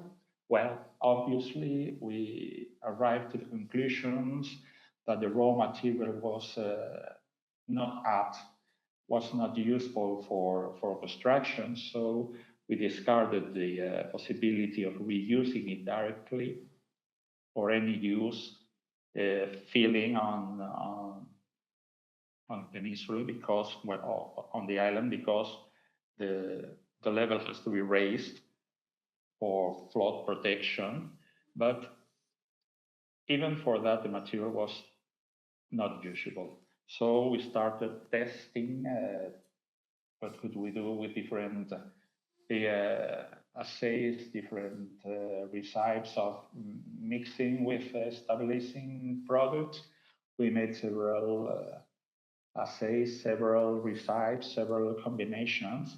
And finally, well, we found that two of our options were good enough. Well, more than that were good enough, but we found that these two were the better ones. And between those, we choose the limestone filler because, well, there are several reasons to choose that combination. So from the laboratory tests, we moved to a small scale pilot plant. So, well, the process is simple. We have to dry the material because, of course, we need to assess a good mixing with the components. We have to mill it, we have to mix, we have to press, and we have to cure the blocks we produce. Well, in the beginning, we choose that dimensions of the blocks because they are, well, at European level. In other experiences we have seen is a kind of standard block, and we chose it to make our tests and to make the test of technical competence. But, well, we are considering, and we will produce different sizes because the weight of the material is very important when you want to use it for people who is building walls, of course. So here we have some results on the different tests we did to assess that they are suitable for building purposes, because, of course, our challenge is to make a product that can be used with all the guarantees in building materials in the island itself or in other places if necessary.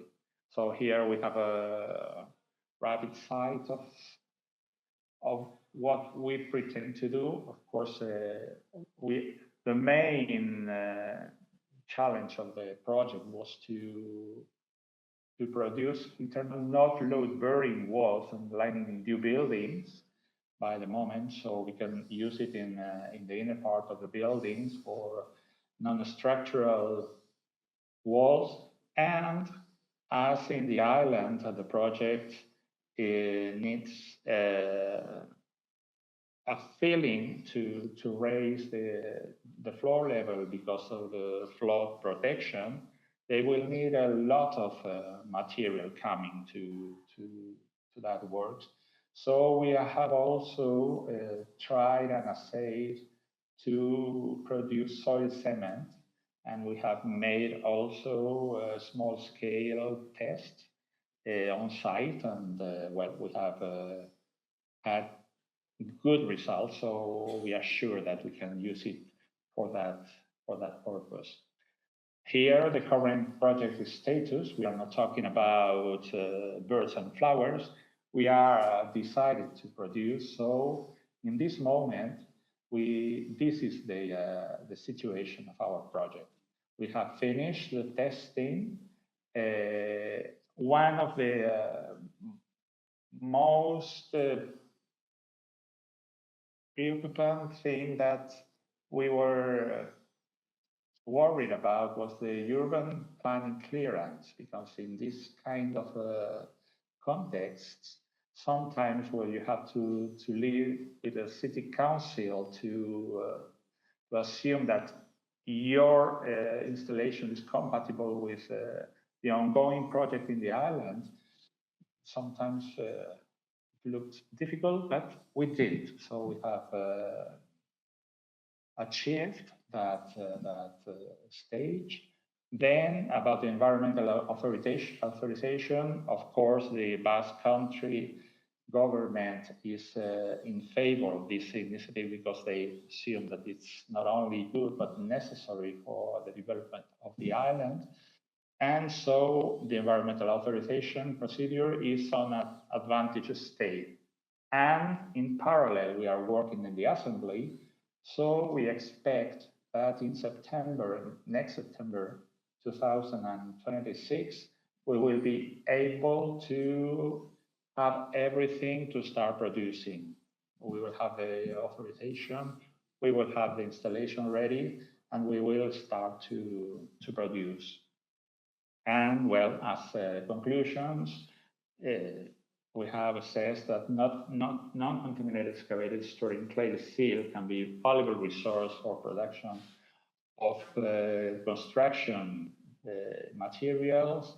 We promote circular economy as we get a potential waste that it's difficult and very expensive to manage into the useful construction materials. We will promote the development of these more resilient and energy efficiency buildings and infrastructure with an extra with our product. And well, we are exploring alternative applications for this non-polluted excavated clay sealed material.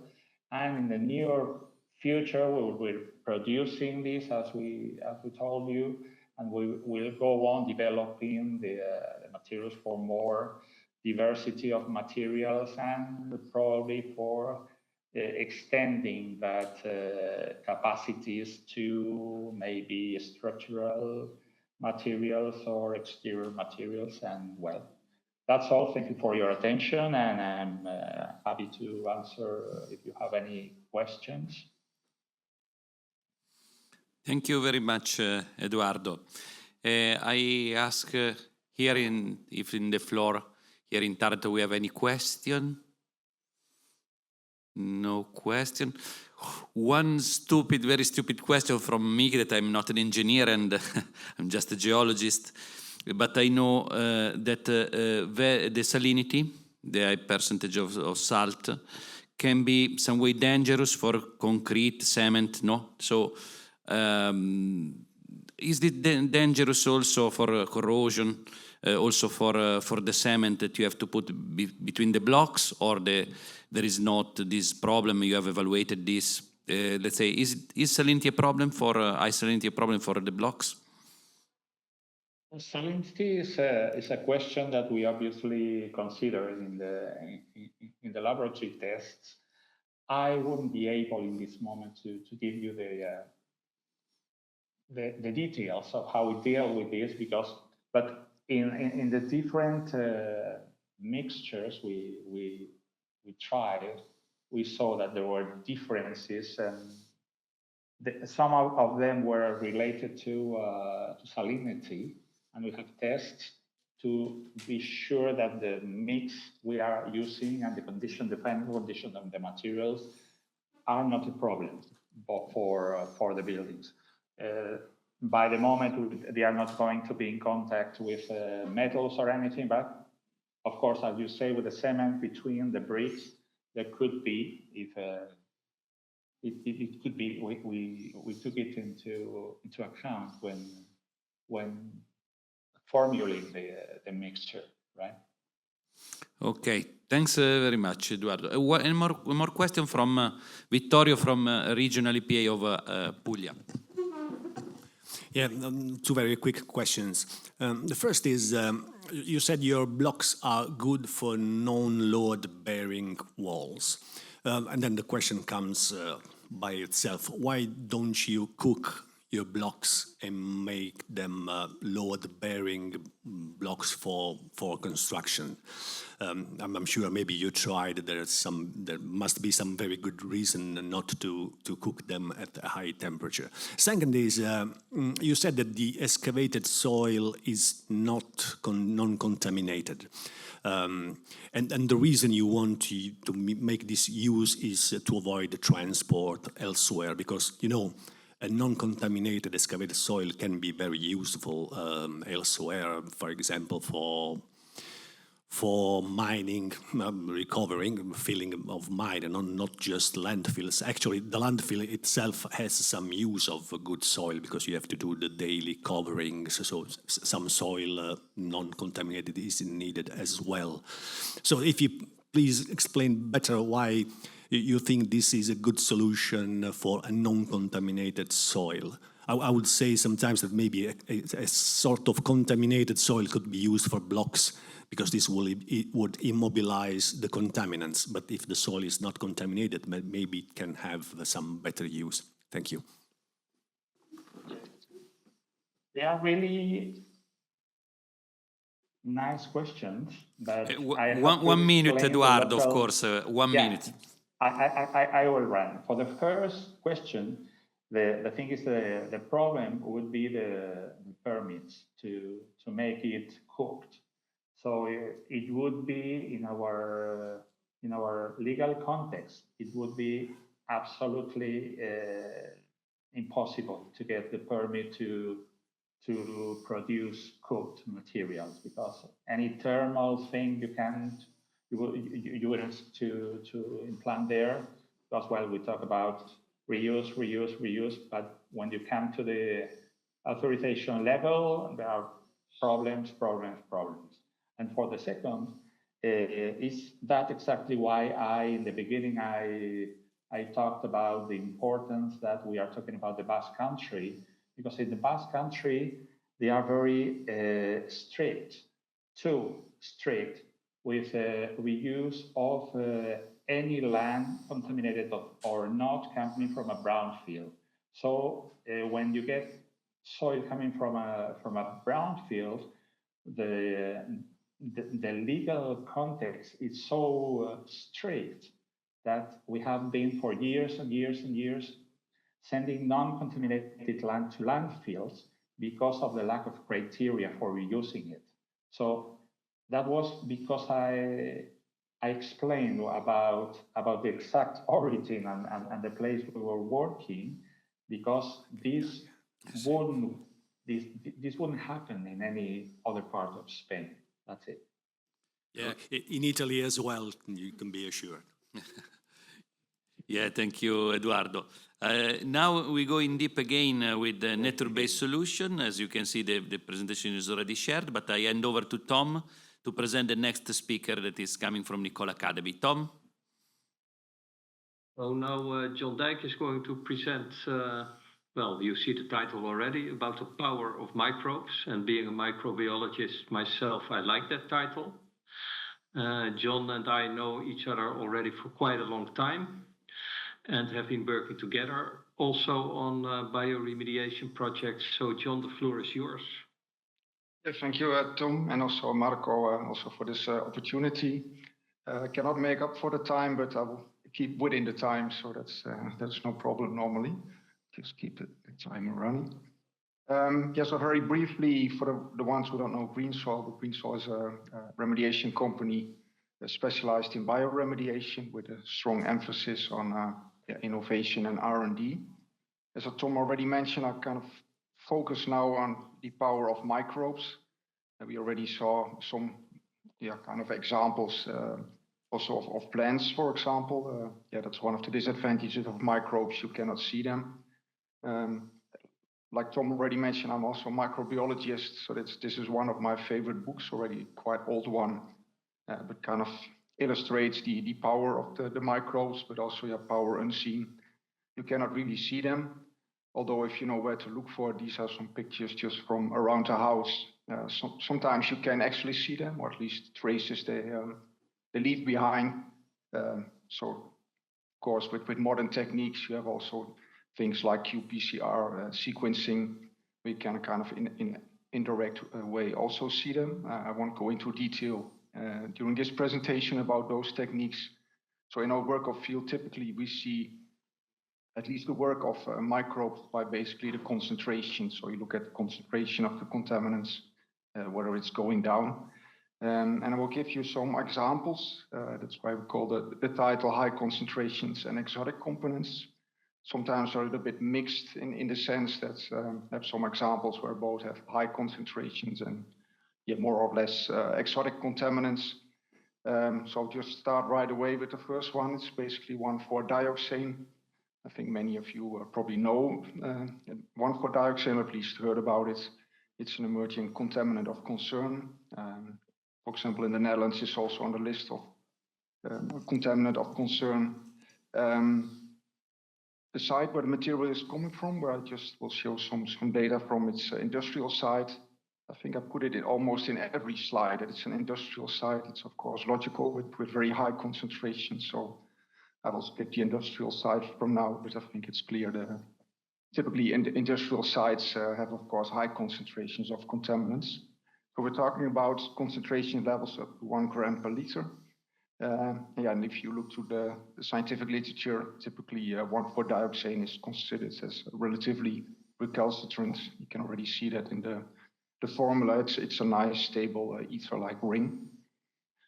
This one was actually the degradation test done together with Deltares, the lab of Deltares. It's already from 2017. So you see the bottles of the different conditions on the bottom left. And in the graph, you basically can see the cursor. So you see the starting concentration about 1.2 grams per liter of 1,4-dioxane. And we have different conditions. So the black line is basically a sterile control. We have the kind of brownish line. It's what we call biological control. So we only added air, so oxygen. It's aerobic degradation. And then we have the stimulated ones. There are like 3 stimulated conditions where we add, for example, nutrients. And you can see that already like in about 2 months in the stimulated conditions, all the dioxane, more than 1 gram per liter is totally gone. We'll see the sterile control, only the last point. There's some kind of degrees, but overall you see it's quite a straight line. So illustrating that we can degrade these high concentrations.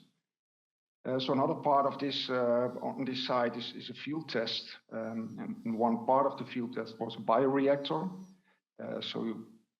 It was a combination of basically in situ bioremediation with also above ground bioreactor. There were some challenges in the bioreactor. I won't go into details because the time is limited, of course. But it had to do with like pH challenges, long startup phase. But I just want to show that also here in the field, concentrations are still high, a little bit lower. We have up to 0.5 grams per liter, or a couple of 100 milligrams per liter of dioxane.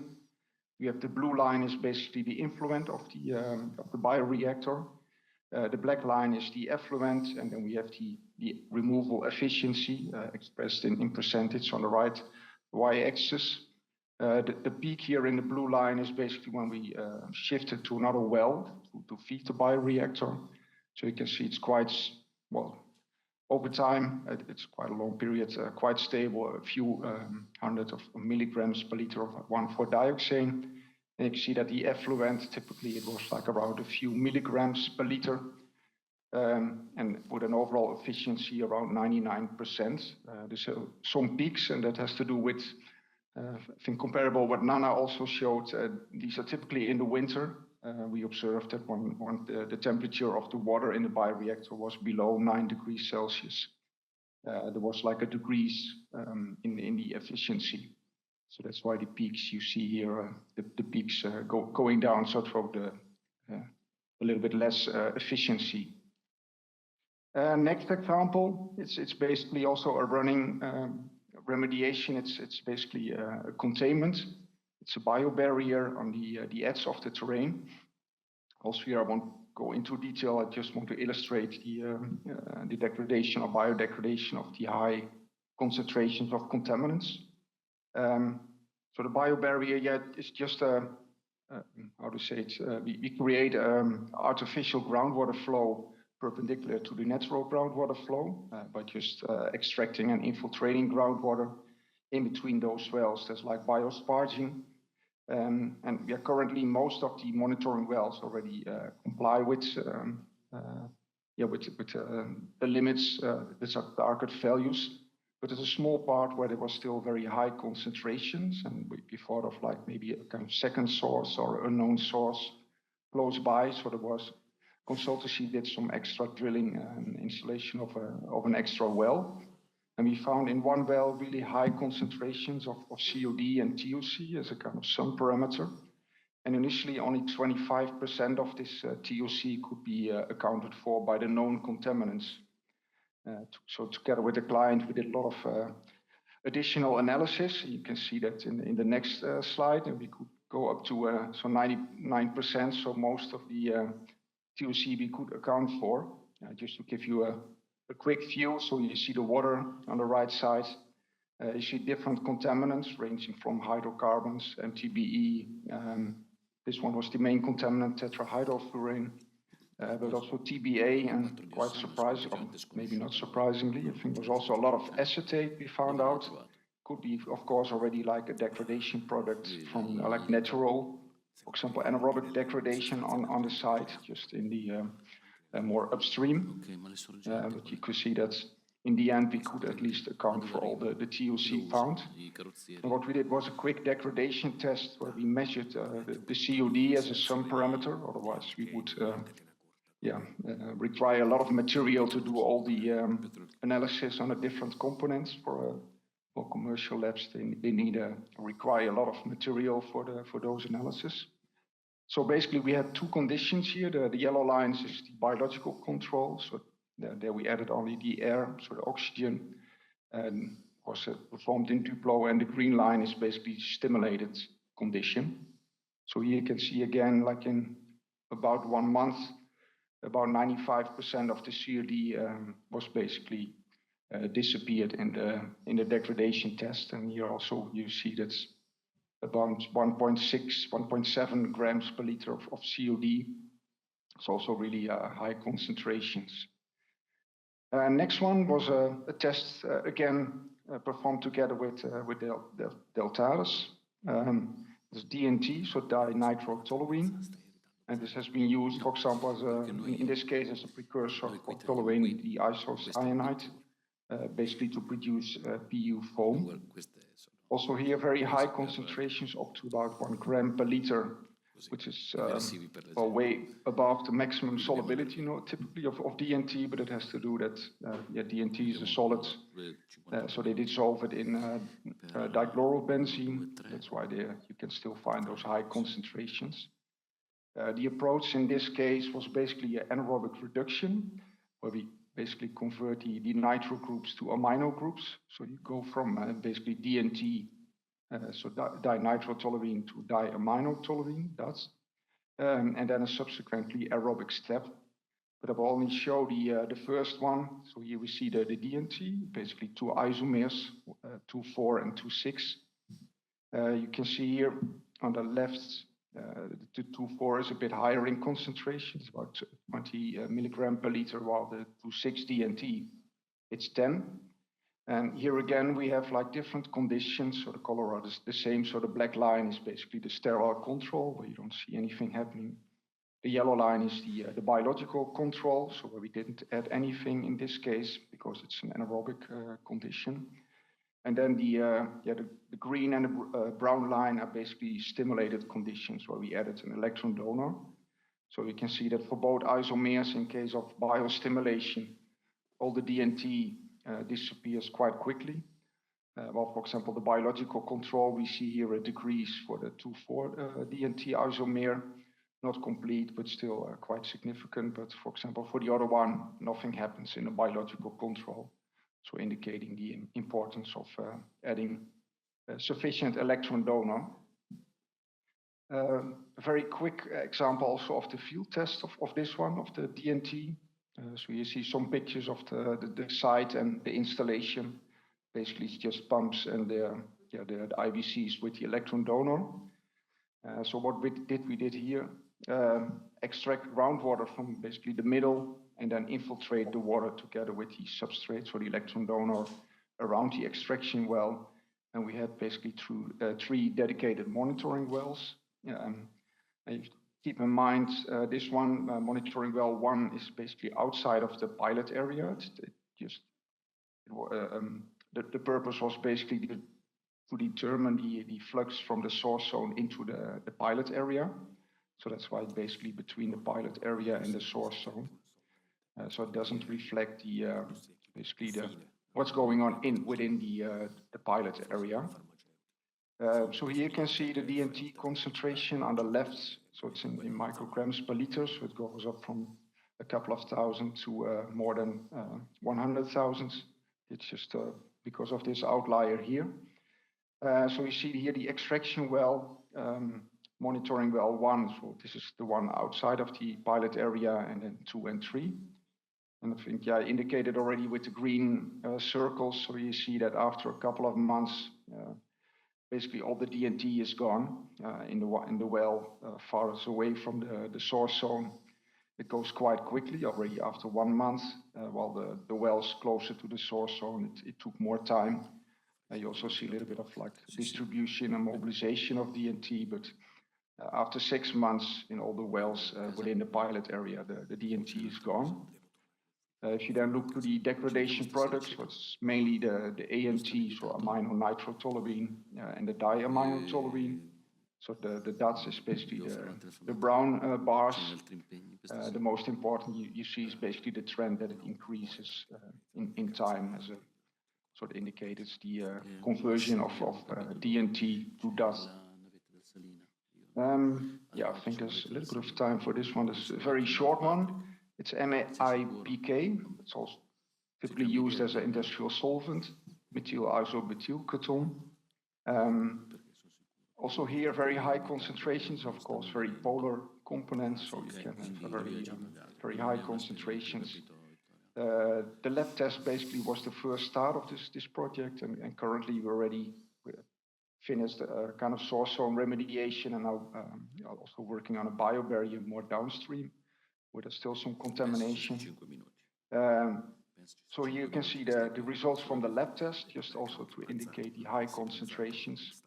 You start here around 250 milligram per liter of MABK.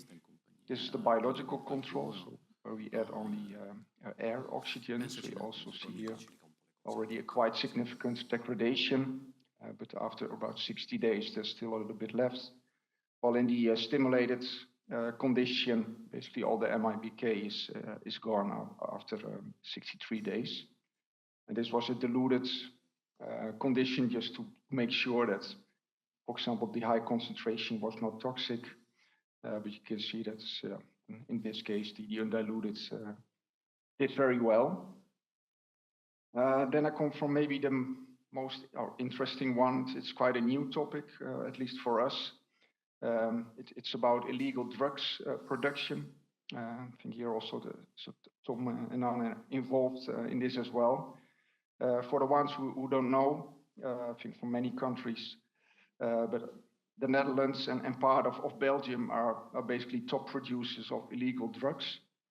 This picture here on the left is from amphetamine production in the EU.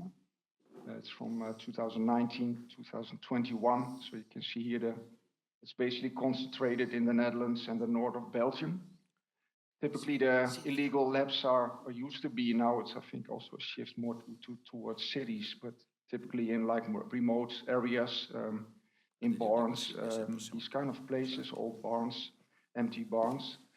The waste is also being dumped close to those places, typically where there's not many people, so they don't see that.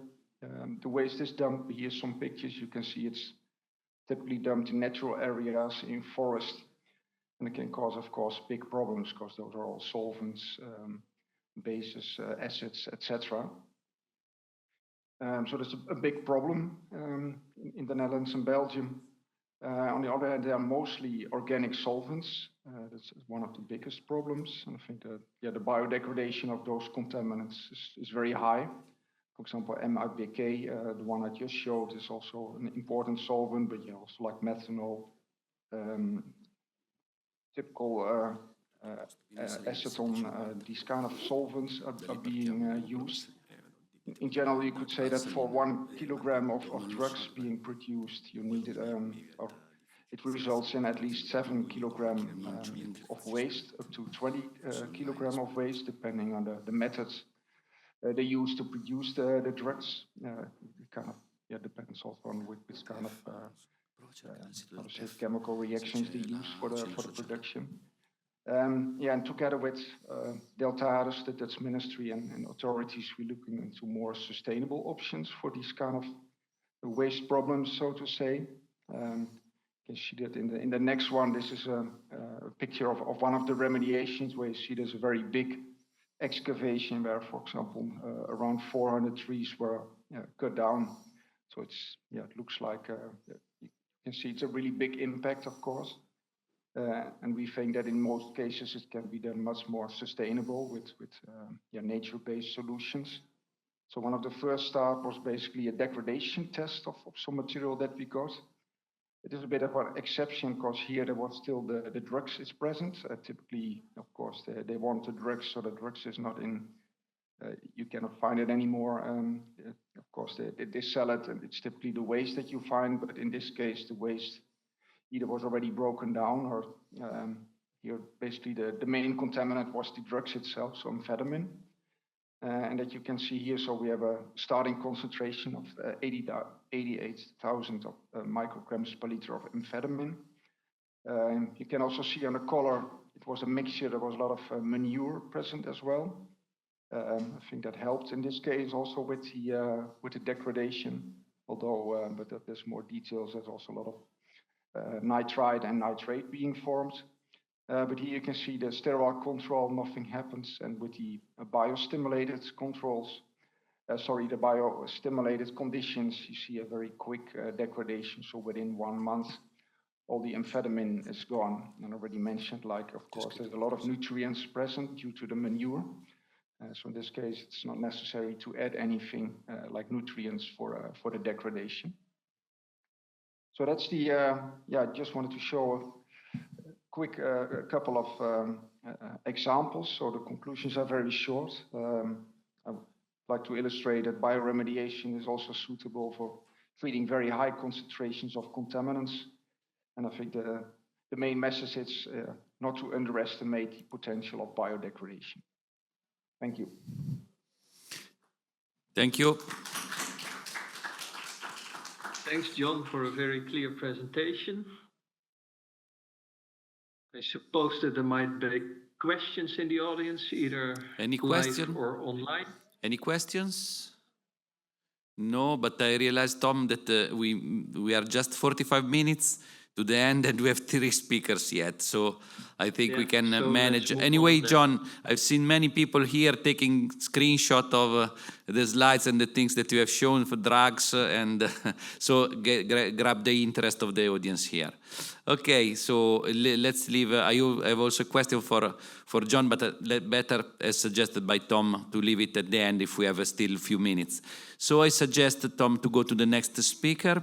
Next speaker is Antonio Oliviero, that will IDOM Consulting, that will present us the Las Salinas project in Chile, an example of a rehabilitation of a degraded area in absence of a specific applicable regulation. And this is amazing because we change continent. We are in Chile, so really a network-based solution applied there. Antonio, if you can hear me, please share your screen. Okay, I'm going to share my screen. Just a moment.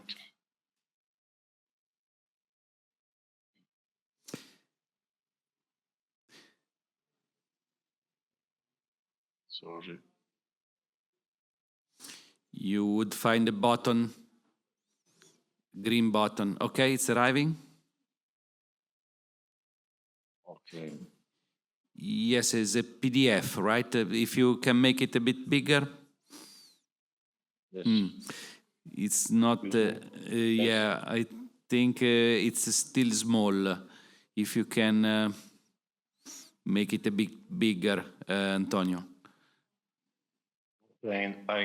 Okay. Maybe zoom a bit. Okay, and another. Oh, yes, I think it's acceptable. Good. Tom, what do you think? It's fine.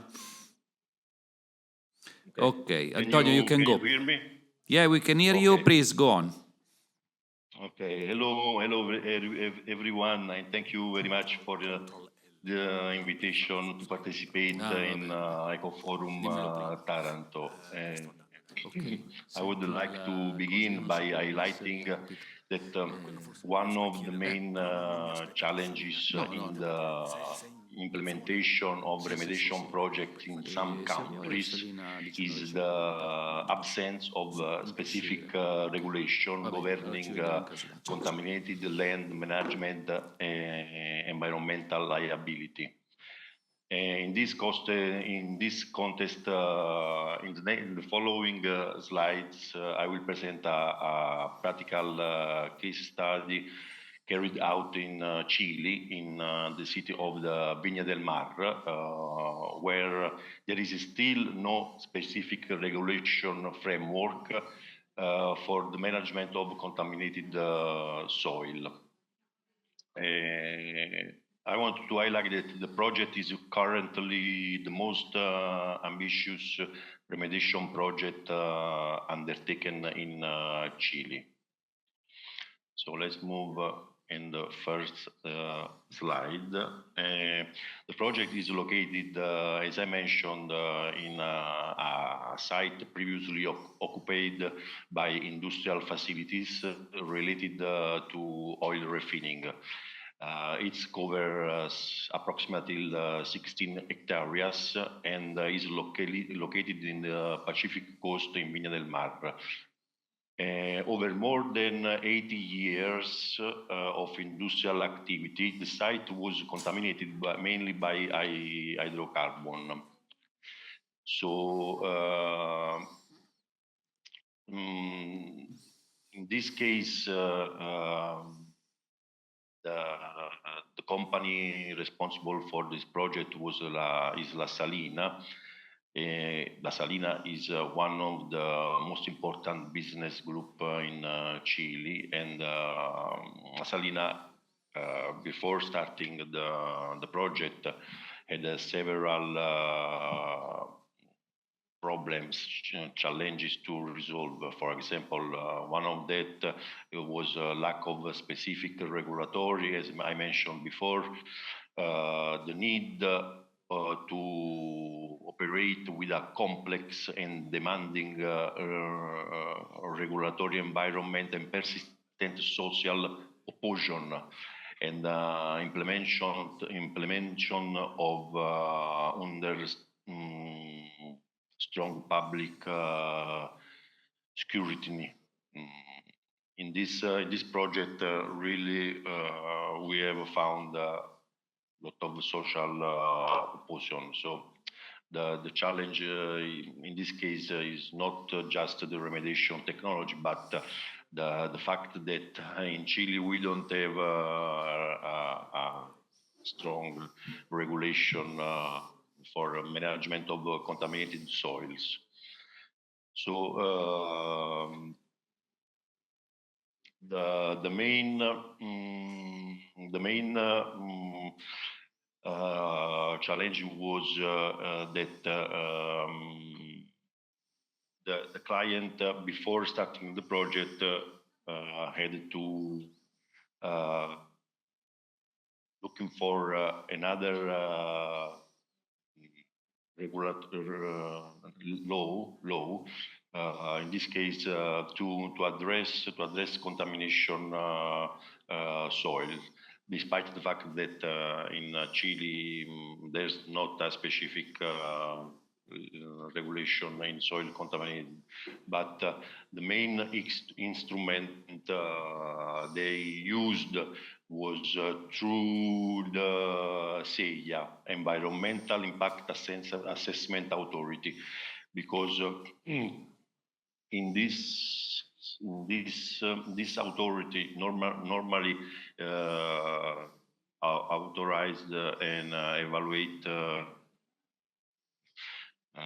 environmental impact projects. But in this case, after I insist, and according to another law, they get to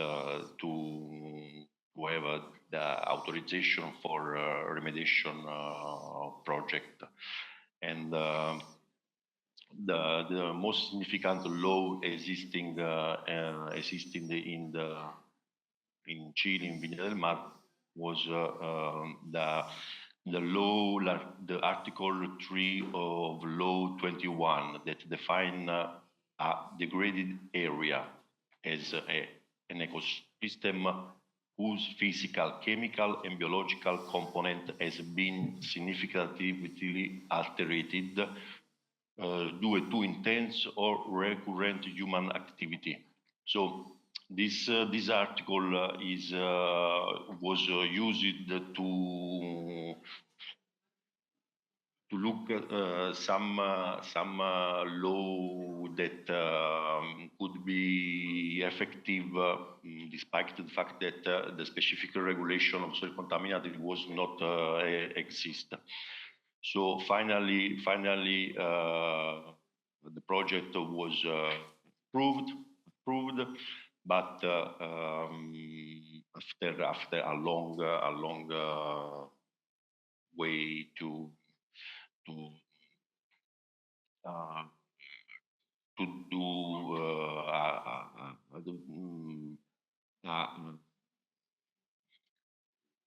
decision making related to the I don't know to say the community, because in this project we have a lot of opposition by the community, and the approach, the methodological approach in this case was a methodology based over risk assessment as we use in Europe, selecting of European or American standard, and using for example, methodology for risk assessment used, for example, in the United States or in Europe. So in this case, they try to justify the methodology, the project using international standards. And finally, for example, they used the Italian standard were adopted and validated by the environmental authority, local environmental authority. In the project, they justify the use of bioremediation as the core of remediation strategy. This decision followed a comprehensive analysis of alternative technology that were tested through pilot scale. And finally, for the soil, the selected technology was biopiles, and for the groundwater was a bioremediation using calcium peroxides. One of the most challenging part was building trust. As I mentioned before, trust was one of the most important challenges in this project, and community trust was building through a multi-phased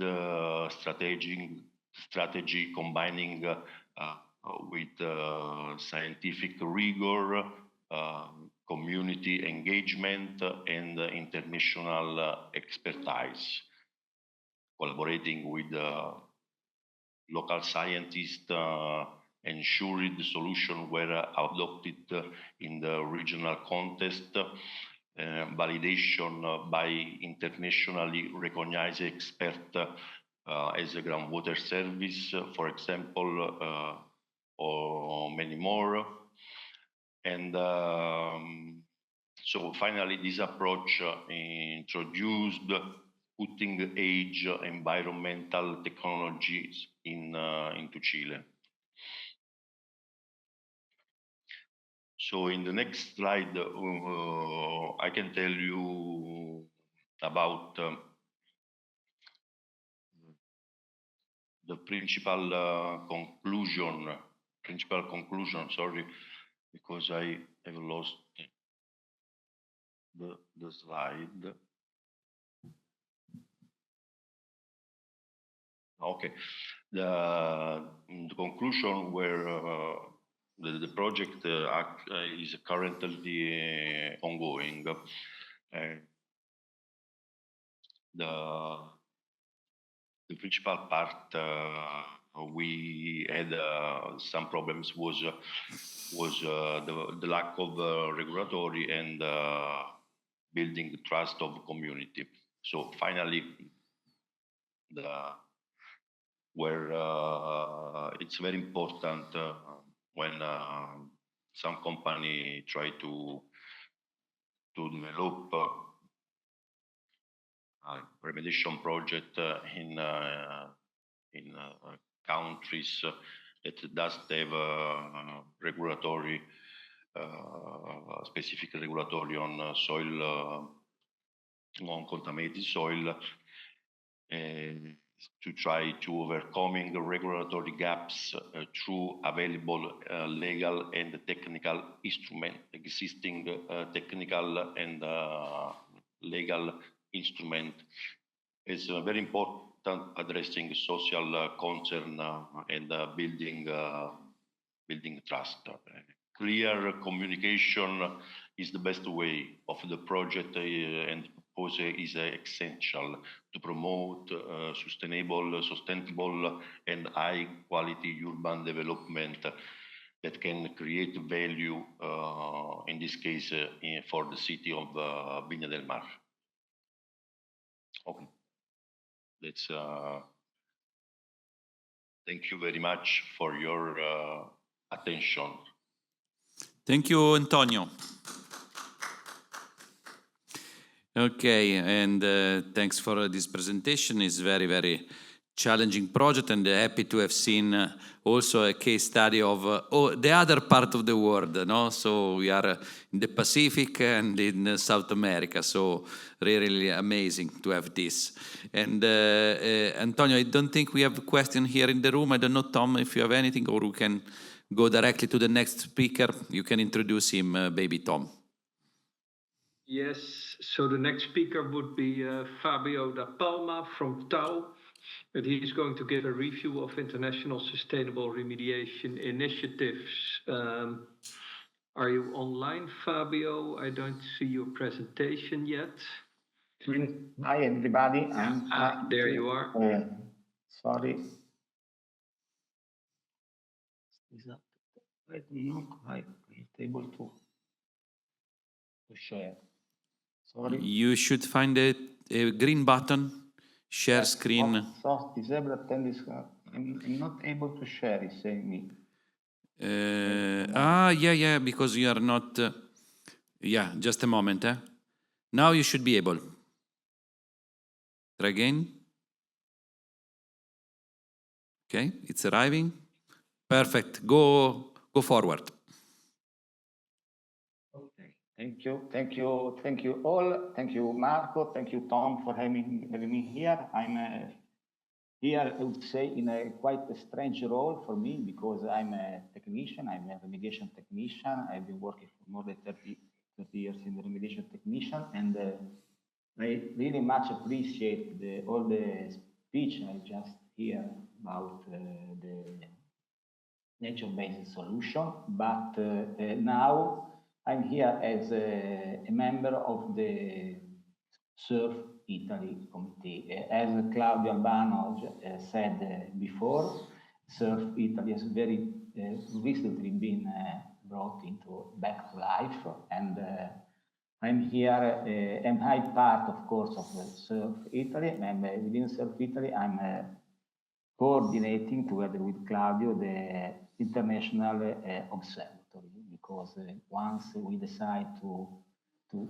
take Surf Italy back to life, one of the first things we decide to do is to understand what is going on worldwide about sustainable remediation initiative. my working life, as Tom said, I'm part of TAU. TAU is an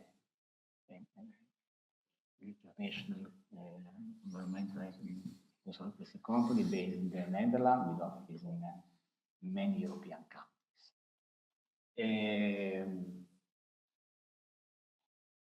Why sustainable remediation? A lot have already been said. There are thousands of contaminated sites across the world.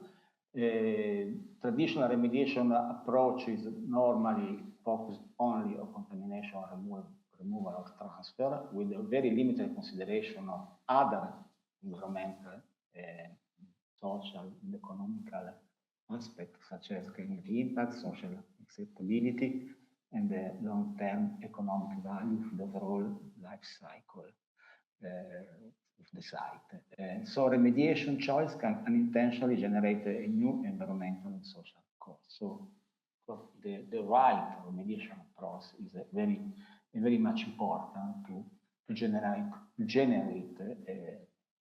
real value, the added value of the overall remediation activity. Sustainable remediation balance, as I said, environmental protection, human health, risk reduction, of course, environment, social benefit, and economic feasibility, in order to maximize the net benefit of the whole life cycle of the intervention. So, sustainable remediation, it's about better decision, which not necessarily means more remediation. Of course, the effectiveness of the remediation is crucial for a remediation to be real sustainable, but not always more remediation means more sustainable remediation. SURF, as already been said,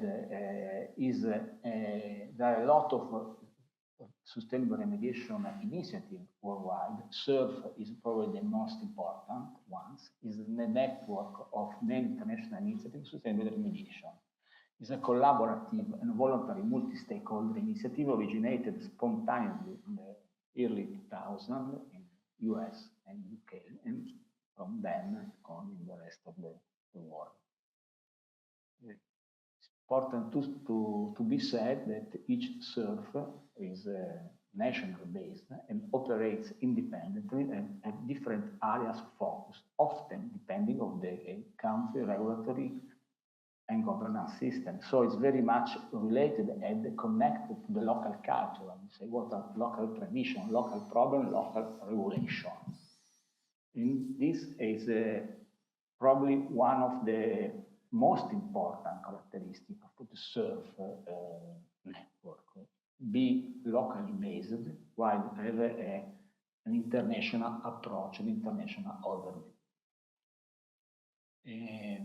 There is an international sustainable remediation forum and affiliated groups such as Nicole Latin and Nicole, which is Africa, has come together, all these organizations come together as a global alliance to work cooperatively into a joint initiative. This alliance is called ISRA, International Sustainable Remediation Alliance. The focus of ISRA is to keep all these initiatives aligned within the scope of remediation and sustainable remediation. This slide shows you the geographical stretch of this organization. What is immediately clear is that sustainable remediation is no longer a niche concept, but is, as discussed, is spread across Europe, North America, Asia, Africa, and also Oceania. Despite different priorities and the different level of maturity of this initiative, all these say organization share a common understanding that remediation must say contribute to sustainable goals. For example, climate resilience, biodiversity, protection, and social value creation. Now I will try to summarize in very, very few words what is going on in all the main international country about sustainable remediation. This slide probably does not represent the reality of all the activities going on in all the different countries. We'll try to give you just say a need, just say very few words what is going on. UK, for example, which is probably the most important initiative in terms of sustainable remediation, because the first SURF is probably been born in UK, is focused on a holistic approach by using the risk-based land management. They are trying to simplify the process and make it more accessible and linked to the current guidance and topics such as relevance to climate change and nature-based solution. Or nature-based solution is something recurrence in all these SURF that we will see. And that's why it is very much relevant to present SURF within the event of this afternoon, because nature-based is probably one of the most important remediation, sustainable remediation approaches. Not the only one, of course, there are others. As important as nature-based solution. Nature-based solution is probably one of the most sustainable from all the points of view. In US,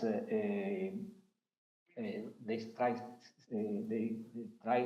start to focus on remediation process, and now are looking more on broadly discussing also in that case not only remediation as itself activities, but remediation as a part of the more general approach, including resilience, water conservation, and biodiversity.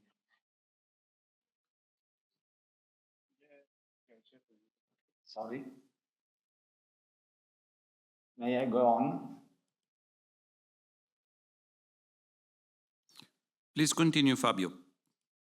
Okay, so in New Zealand, they are try to define the standards for sustainable remediation.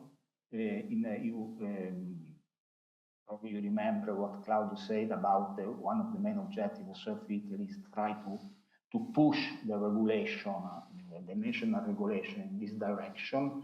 And this is something that we try to do in Italy, but it's quite common also in other international countries. Also in Taiwan, they are trying. This is probably we just hear someone from Chile, but there's also in Taiwan some group of people working on these specific topics about sustainable resilient remediation framework.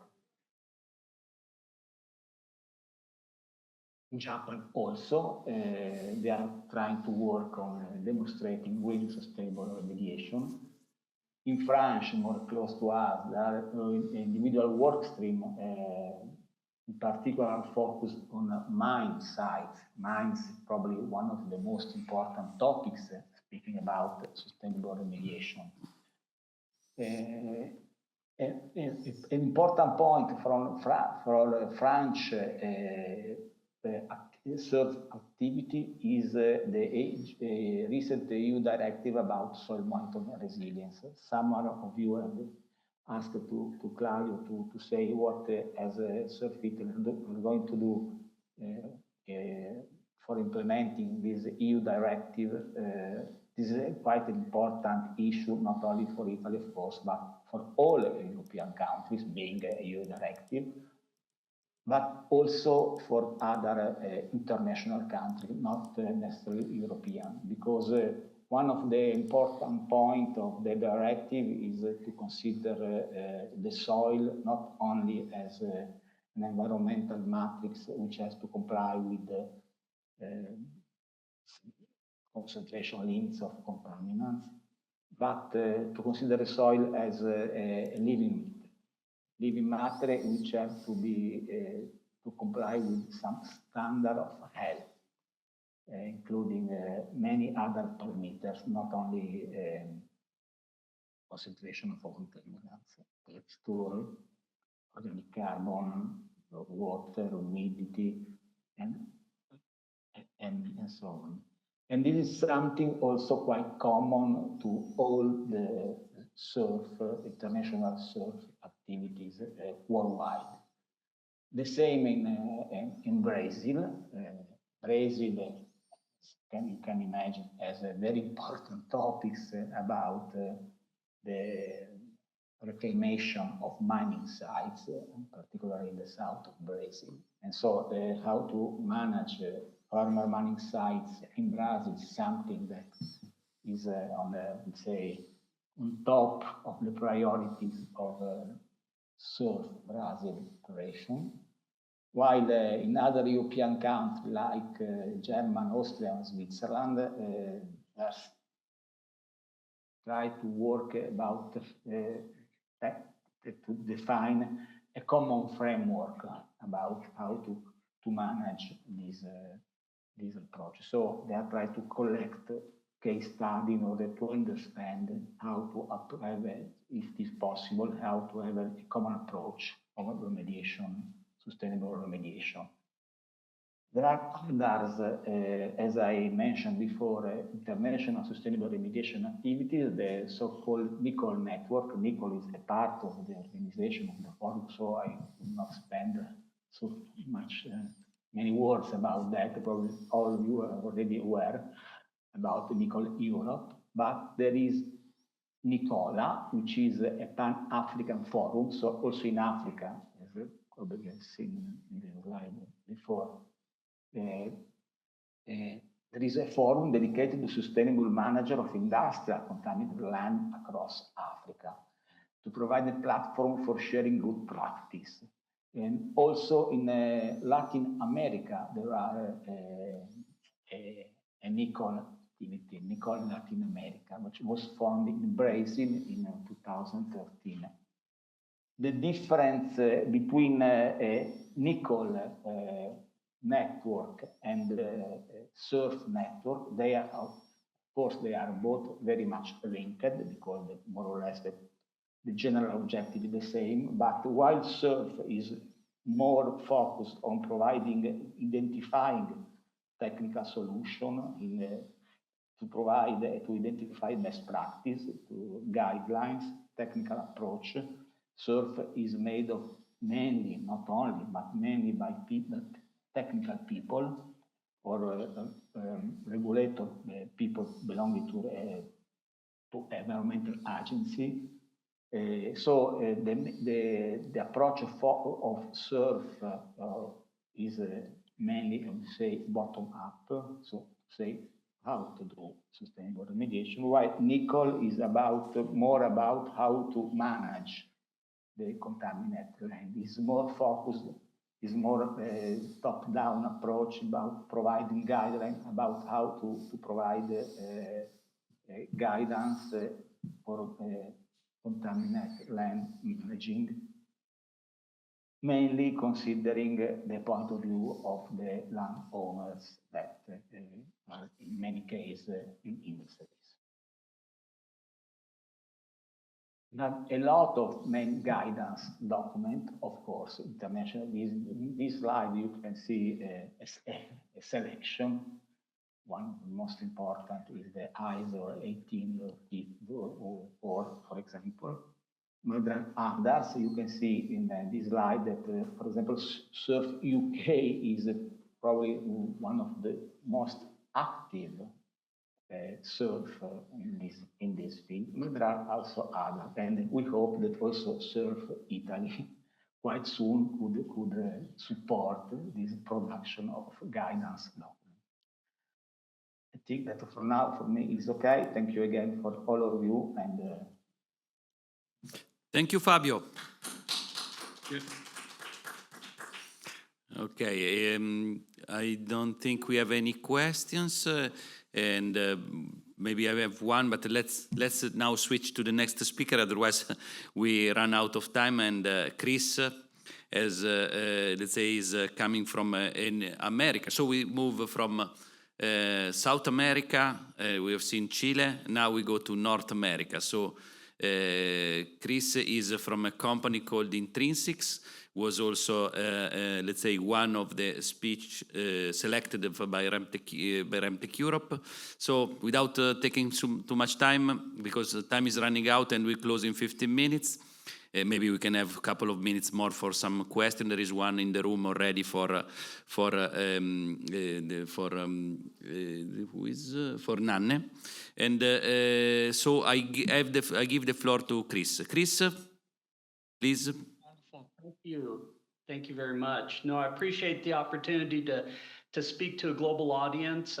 We very much enjoyed, speaking at Remtech Europe and Italy last year in Ferrara. That was a wonderful event, and we continue to enjoy giving these talks around the globe. I'm with Intrinsics Environmental. I'm their lead scientist, and now I run the company. We've been working in this field for about 10 years now, and what I'm going to be presenting to you is how we think about phyto remediation or biological remediation that goes beyond what we have thought of it in the past. And I think John at Green Soil did a great job in that too. And we're trying to emphasize that using biological organisms, we can go after much higher concentrations and a much broader array of contaminants than we ever could before. So what I'm going to talk to you is how we incorporate biologicals such as microorganisms, bacteria and fungi with plants, and ultimately how that helps our systems. So in this particular, here we go. So phytoremediation is where we take a plant and we incorporate bacteria and fungi into a specialized and somewhat engineered system. So the reason we do this is that a plant, of course, with photosynthesis is taking CO2, generating sugars for the plant itself. Those sugars, as well as oxygen, is ultimately pumped down into the root system. And that supports a wide array of both plant respiration, as well as the microorganisms that are associated in those root zones. Then we can also select our plants based on the region that we're in. So we're a global company. We like to use plants that are native or indigenous to the countries and areas in which we're working in. And we're selecting a plant with a specific either drought tolerance or root architecture that's going to go after the soil contaminants or groundwater contaminants in that particular region. Now, what's really interesting about our system is that we actually add specific bacteria to these plants. And those bacteria ultimately have a house or a home inside of these plants and creates a symbiotic relationship with those plants. And so I'm going to talk a little bit about, I'm going to be very specific to the microorganisms and less about the plants today. So they're the real stars in all this. So we can remediate everything from soil, sediments, groundwater, surface water, wastewater, leachates. We've done it all here in the United States and globally now. So first off, let's talk about the microorganisms. These are known as endophytes. Endo, if we think of Greek, we're talking about inside of plants. And again, some fungi have a partial incorporation, such as arbuscular mycorrhizal fungi that live either partially or entirely inside of a plant. There's also bacteria that live entirely inside of a plant and rely on that environment in which to thrive. And what's really interesting about these microorganisms is the more we study these in the environment, we find out that we've been very focused on the plant initially, right, from the genetics perspective. But we're finding that it's actually the plants associated with different microorganisms that really go after the more more successful in the remediation realm. They can provide everything from drought tolerance. They can degrade contaminants and reduce phytotoxicity. because I like to say that phytoremediation is not phytoremediation if you have a dead plant, right? You need living plants to begin with. And high concentrations can kill plants. And I'm going to show you how microorganisms can reverse that. We can also address poor soil quality, and we can ultimately go from remediation to restoration all within the same system, right? So these microorganisms can also help with nutrient uptake. Some will actually even fix nitrogen from the air. They enhance growth rates, erosion control, ultimately restore ecosystems. And we're finding these can actually help with disease resistance as well. On the right here just illustrates, this is the bacteria as it's entering into the plant within a couple of hours. So I can add bacteria to it, goes right into the plant, and that's what the green fluorescent protein here is showing. All of these dots in here are those individual bacteria organisms living in between the plant cells.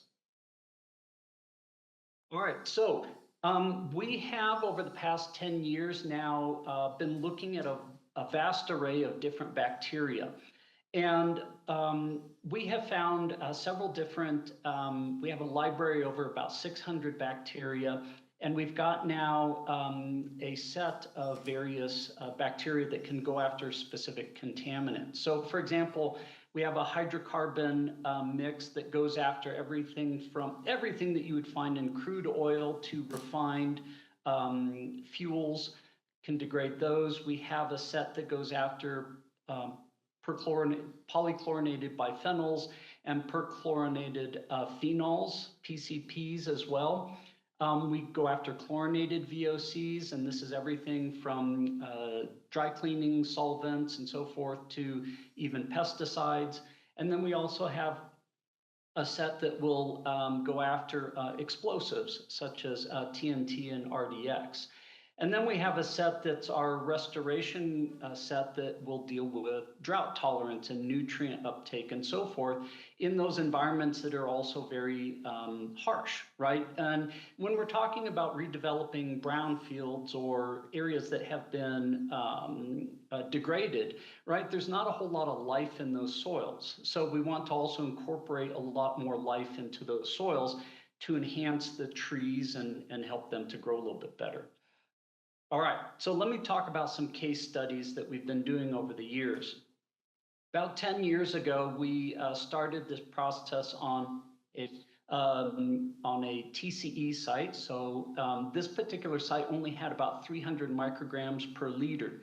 And the reason I'm pointing this out, you'll see here in a second, is that we put trees out there with our endophytes and then without the endophytes. And what we found quite pretty readily is that the control trees, or the ones without the endophytes, did poorly. They were yellow, they didn't grow as well versus the ones that were inoculated. And the reason that we had better growth in the inoculated ones is as the plant is bringing up those pollutants, the microorganism is actually utilizing that as a fuel source. In other words, energy source, right? So it's breaking down the TCE, using that energy, CO2 is released and chlorine ions are released. And that's why the trees ultimately grow. Whereas the ones that are stunted ultimately add high concentrations of this pollutant inside the tree tissues, right? And again, a poorly growing tree or a yellow tree is not phytoremediation. We want a healthy growing tree that is ultimately degrading the pollutant, because I don't want to take a pollutant from underground, put it above ground, and now expose my environment to those contaminants. This particular site was from Silicon Valley, so where microchips were developed here in the US. Used a lot of this for cleaning microchips, and this was crossing a highway. And we decided to put a phytoplot here. This is a NASA Ames facility. And so this particular site, we were able to have a grove of trees, test well up gradient and down gradient, concentrations of our various TCE and daughter products. And our down gradient well, which is about 50 meters down gradient, was clean. In other words, non-detects. within 50 meters. So we knew our system was working very well. And in fact, this is the site in 2021. So imagine what you see above ground is also the root system below ground. So as water is going through the site, it is ultimately being degraded, and the water going out the other end of our plots is completely contaminant free. NASA is in the process of redeveloping this, and these trees and the system is going to be part of that to help keep the vapor intrusion down on buildings and homes and so forth. So let's go to petroleum hydrocarbons. A similar case here is that when we grew some willows trees, in this particular case, it was polycyclic aromatic hydrocarbons that are recalcitrant, found in fuels. You can see high concentrations kill the trees right away. We add the endophytes and we have healthy growing trees. And again, it's because these contaminants are completely degraded, right? Similar case over here with grasses. So I want to illustrate that we can take this microbe and we can put it into any plant. That means I can take this microbe, and currently we have sites in Austria, we have sites in Canada, sites in South Africa, using the same microbe, but using local plants, right? Rather than moving plants around the globe, which is what phytoremediation was kind of thinking about in the past. We can address BTEX compounds as well. A particular site in California that had above ground and below ground diesel and gasoline storage had about a meter of LNAPL that was sitting on top of the water table. They had a soil vapor extraction system and a pump and treat system that kept fouling. It wasn't working very well, high cost, high energy. And ultimately they decided, well, let's put in some trees. Well, that's the first mistake, is that they added trees in here and they very quickly died. And because the concentrations were so high, in some cases, these were up to 5% of fuels. So the client allowed us to come in with the bacteria endophytes, and we took the trees that were stressed, the ones in the orange and red and so forth, and we inoculated, for example, the trees on the left here. They recovered, they grow normally, versus the ones on the right, hard to see, but they're red, they're stunted, they're not growing very well. So the client liked that, and we were able to expand further on the site to where we now have at least about 1 hectare in size, close to 1,000 trees. And what we wanted to do is demonstrate that we were actually degrading the fuels on site. So on the left here, we have these pie charts. And the idea here is the bigger the circle, the more CO2 that's released from the soils. So we're looking at CO2 evolution from the soil surface. The portion that is yellow is modern carbon. And if you know your carbon isotopes, when we talk about fossil carbon, that's got a very different carbon signature than new carbon. And so the green areas illustrate the amount of fuels that we're actually degrading. So we're degrading those in the root system, in the plants, and the CO2 that's released is ultimately then recovered by the trees, right, and pumped back into the system. So it's very sustainable. When we're able to think about the amount of removal rates, the red over here illustrates our natural source zone depletion in octane per acre per year, gallons of octane per acre per year. I apologize, that's in our units over here. But what we can see here is that with the trees and the endophytes, we definitely have like a fourfold increase over no trees at all. So while the microorganisms are there and working, adding the trees and the endophytes helps to spur more of that growth and that natural bioremediation as well.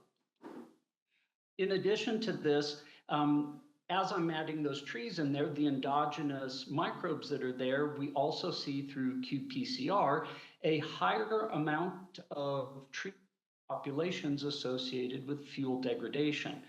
So, in a bioremediation sense, you could certainly add the oxygen, the nutrients, and so forth, and get that system going.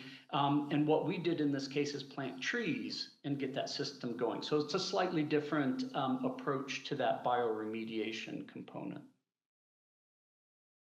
Ultimately, after just a few years, the soil vapor extraction and pump and treat system was allowed to be turned off.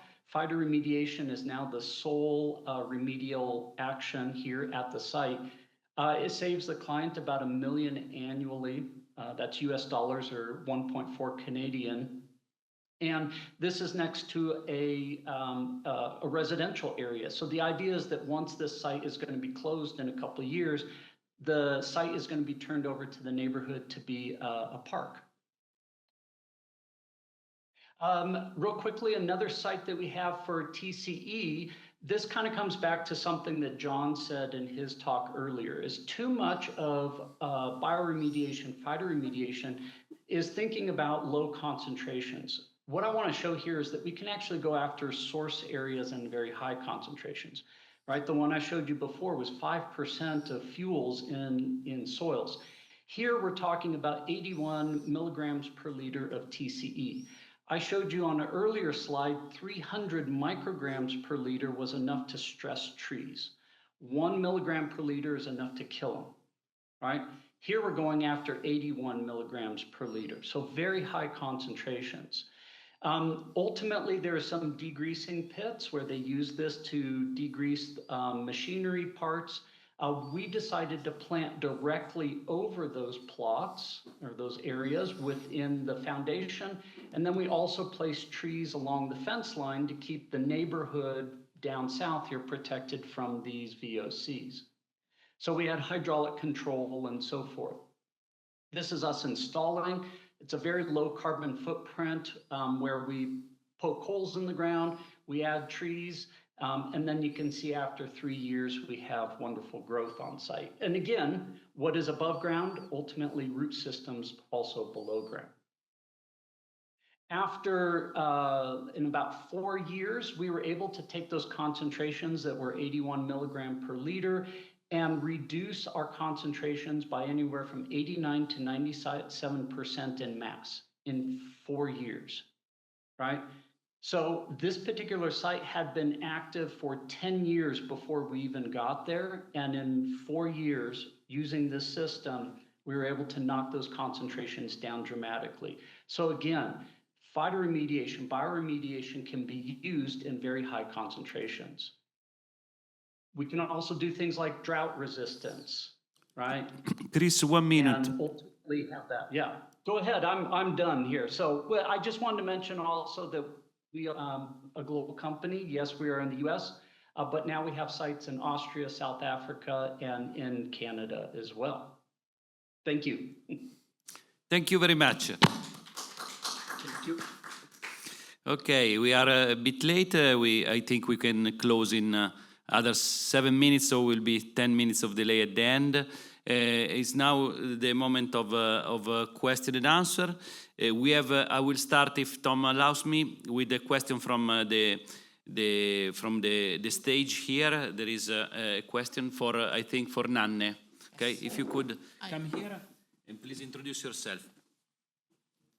Hi, my name is Mert. I'm a hydrogeologist in Cienarisa. I had actually 2 questions. I had a multiple question, but I will ask one of them to Anne. One of them for I cannot see her, but she's in the Keole one. So the thing is that when Deltares mentioned about their project, I see that they are creating a membrane at the bottom and they are measuring nitrate, iron, and the sulfate.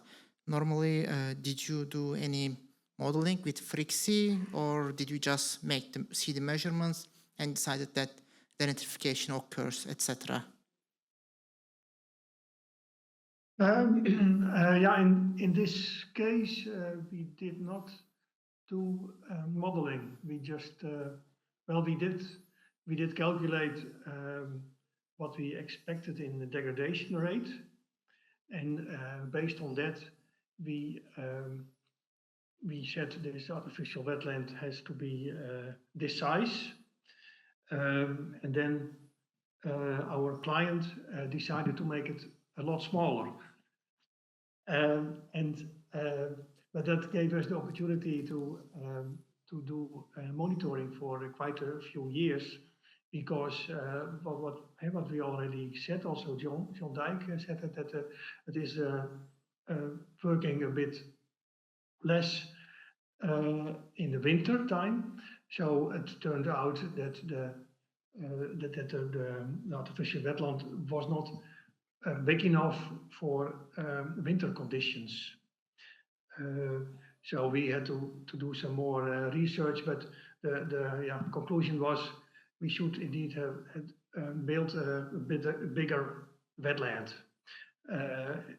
What we also advised, based on calculations. But it wasn't so bad, because it was only when it was freezing weather.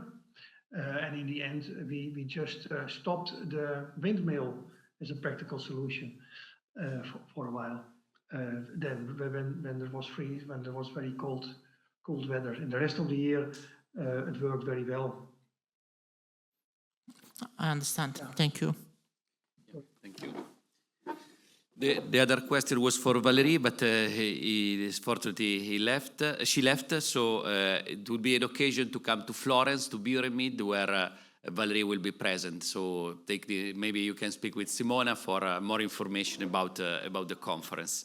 Okay, so let's say I have a couple of very quick questions. One is for John. John is online. I can see him.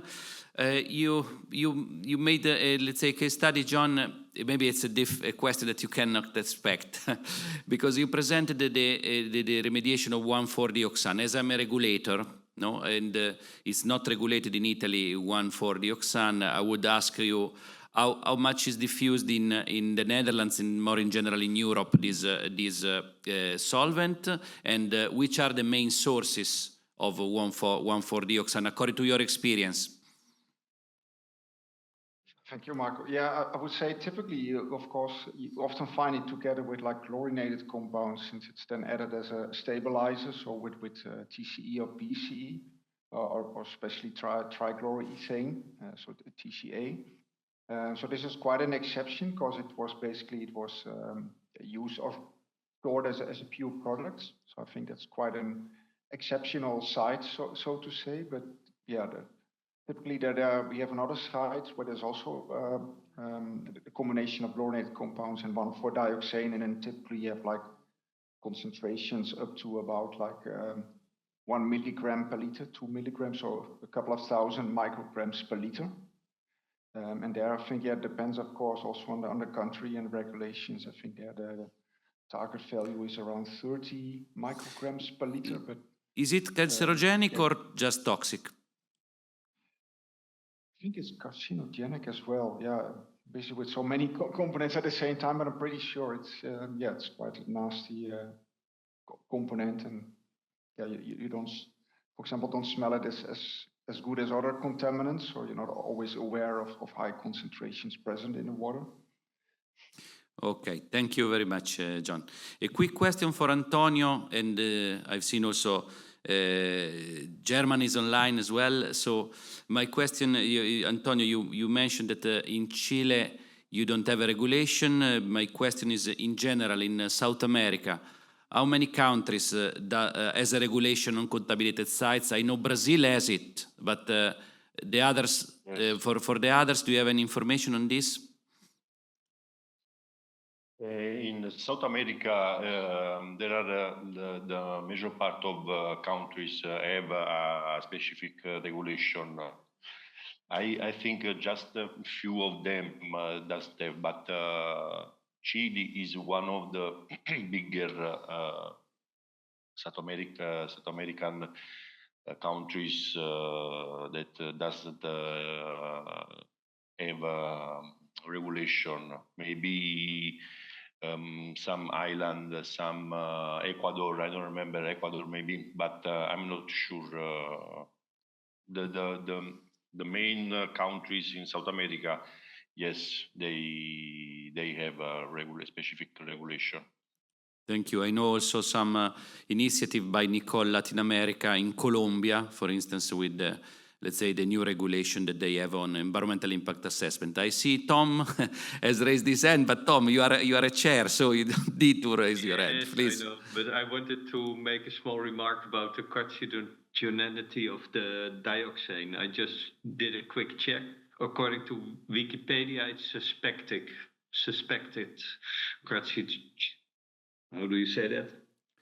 Cancerogenic. Yeah. Okay. Thank you, Tom. I see also Nanne has raised his hand. Please, Nanne. You are muted, Nanne. Yeah, yes, now I'm unmuted. Yeah. Yes, I have a question for Chris. I was wondering, because I don't know if Chris heard my talk, but we studied degradation in the root zone of plants. But I was wondering this, you had a few examples with the TCE degradation. For that, you need normally anaerobic conditions. Are they present with the endophytes in the plants? I was wondering. Yes. So that's a very big question that we get with regulators in the U.S. and Canada, is that we typically associate reductive dechlorination. However, our endophytes will completely degrade PCE all the way down to CO2 and chlorine in aerobic conditions. Okay. Very interesting. Yep. Oh. Okay, thank you. And I think we are at the end of this. There is another question, Simona, please. For who is the question? For Chris. The question is for Chris. Chris, prepare yourself because Simona is a prepared professor here in Italy. So please. No, it's only an odd question. But I confirm what Chris said, that the oxidation of PCE and TCE are possible. Oxidative process of degradation of TCE and PCE without any intermediates more toxic than the primary contaminants. And we are actually studying these processes. And I've worked in the past with endophytes and plants, and they are really fantastic because bacteria can really improve the performance of the plants up to what you cannot even believe, I would say. But then this is perhaps it's an odd question. What do you do with the plants, with the biomass? Because I think we have restriction about the biomass. Because yes, of course, phytoremediation is genial, and when it is possible, there is space, time, and whatever, would be very nice to apply. But then I think that at least in Europe, we have a lot of restriction with the managing of the biomass of the biomass of the plants because of. There is we don't have any restrictions on that because there's no contamination in the plant tissues. So you check it's these. Full degradation. Yeah, and for TC and PC that are really volatile, you have to monitor volatilization, possible volatilization, but yeah, okay. Yeah. We monitor it, and all vegetation does not have any contaminants in it. The only case that you would need to consider that is if you have metals. Yeah. Okay, so we are at the closure. Thank you all the speakers for their time and sharing, let's say, their experience. Let me remind everybody that this is a session, pre-session of pre-event of REMTech Europe, organized with the Nicole Academy. There will be also a session of Nicole Academy organized in REMTech Europe. I remember the dates: 14, 18 September. So don't lose this opportunity. It's a great opportunity to share your experience and to learn more about these and many other topics. And I don't know, Tom, if you want to remind next Nicole meeting, I think is in October. Yes, but I don't think that the date is already really fixed. But the workshop will be in autumn somewhere, and preferably in October. Yeah, that's right. But I didn't see an email yet about location and exact dates. Okay, so follow Nicole website and you will learn more. For Remtech, it will be Exactly, 14 to 18 of September. Book it in your calendar yet already. Okay, we are at the end. Thank you very much for your participation, and let's say see you soon, as we may say. Okay, bye bye. Okay. Bye-bye. Thank you very much. Bye. Thank you. Ciao.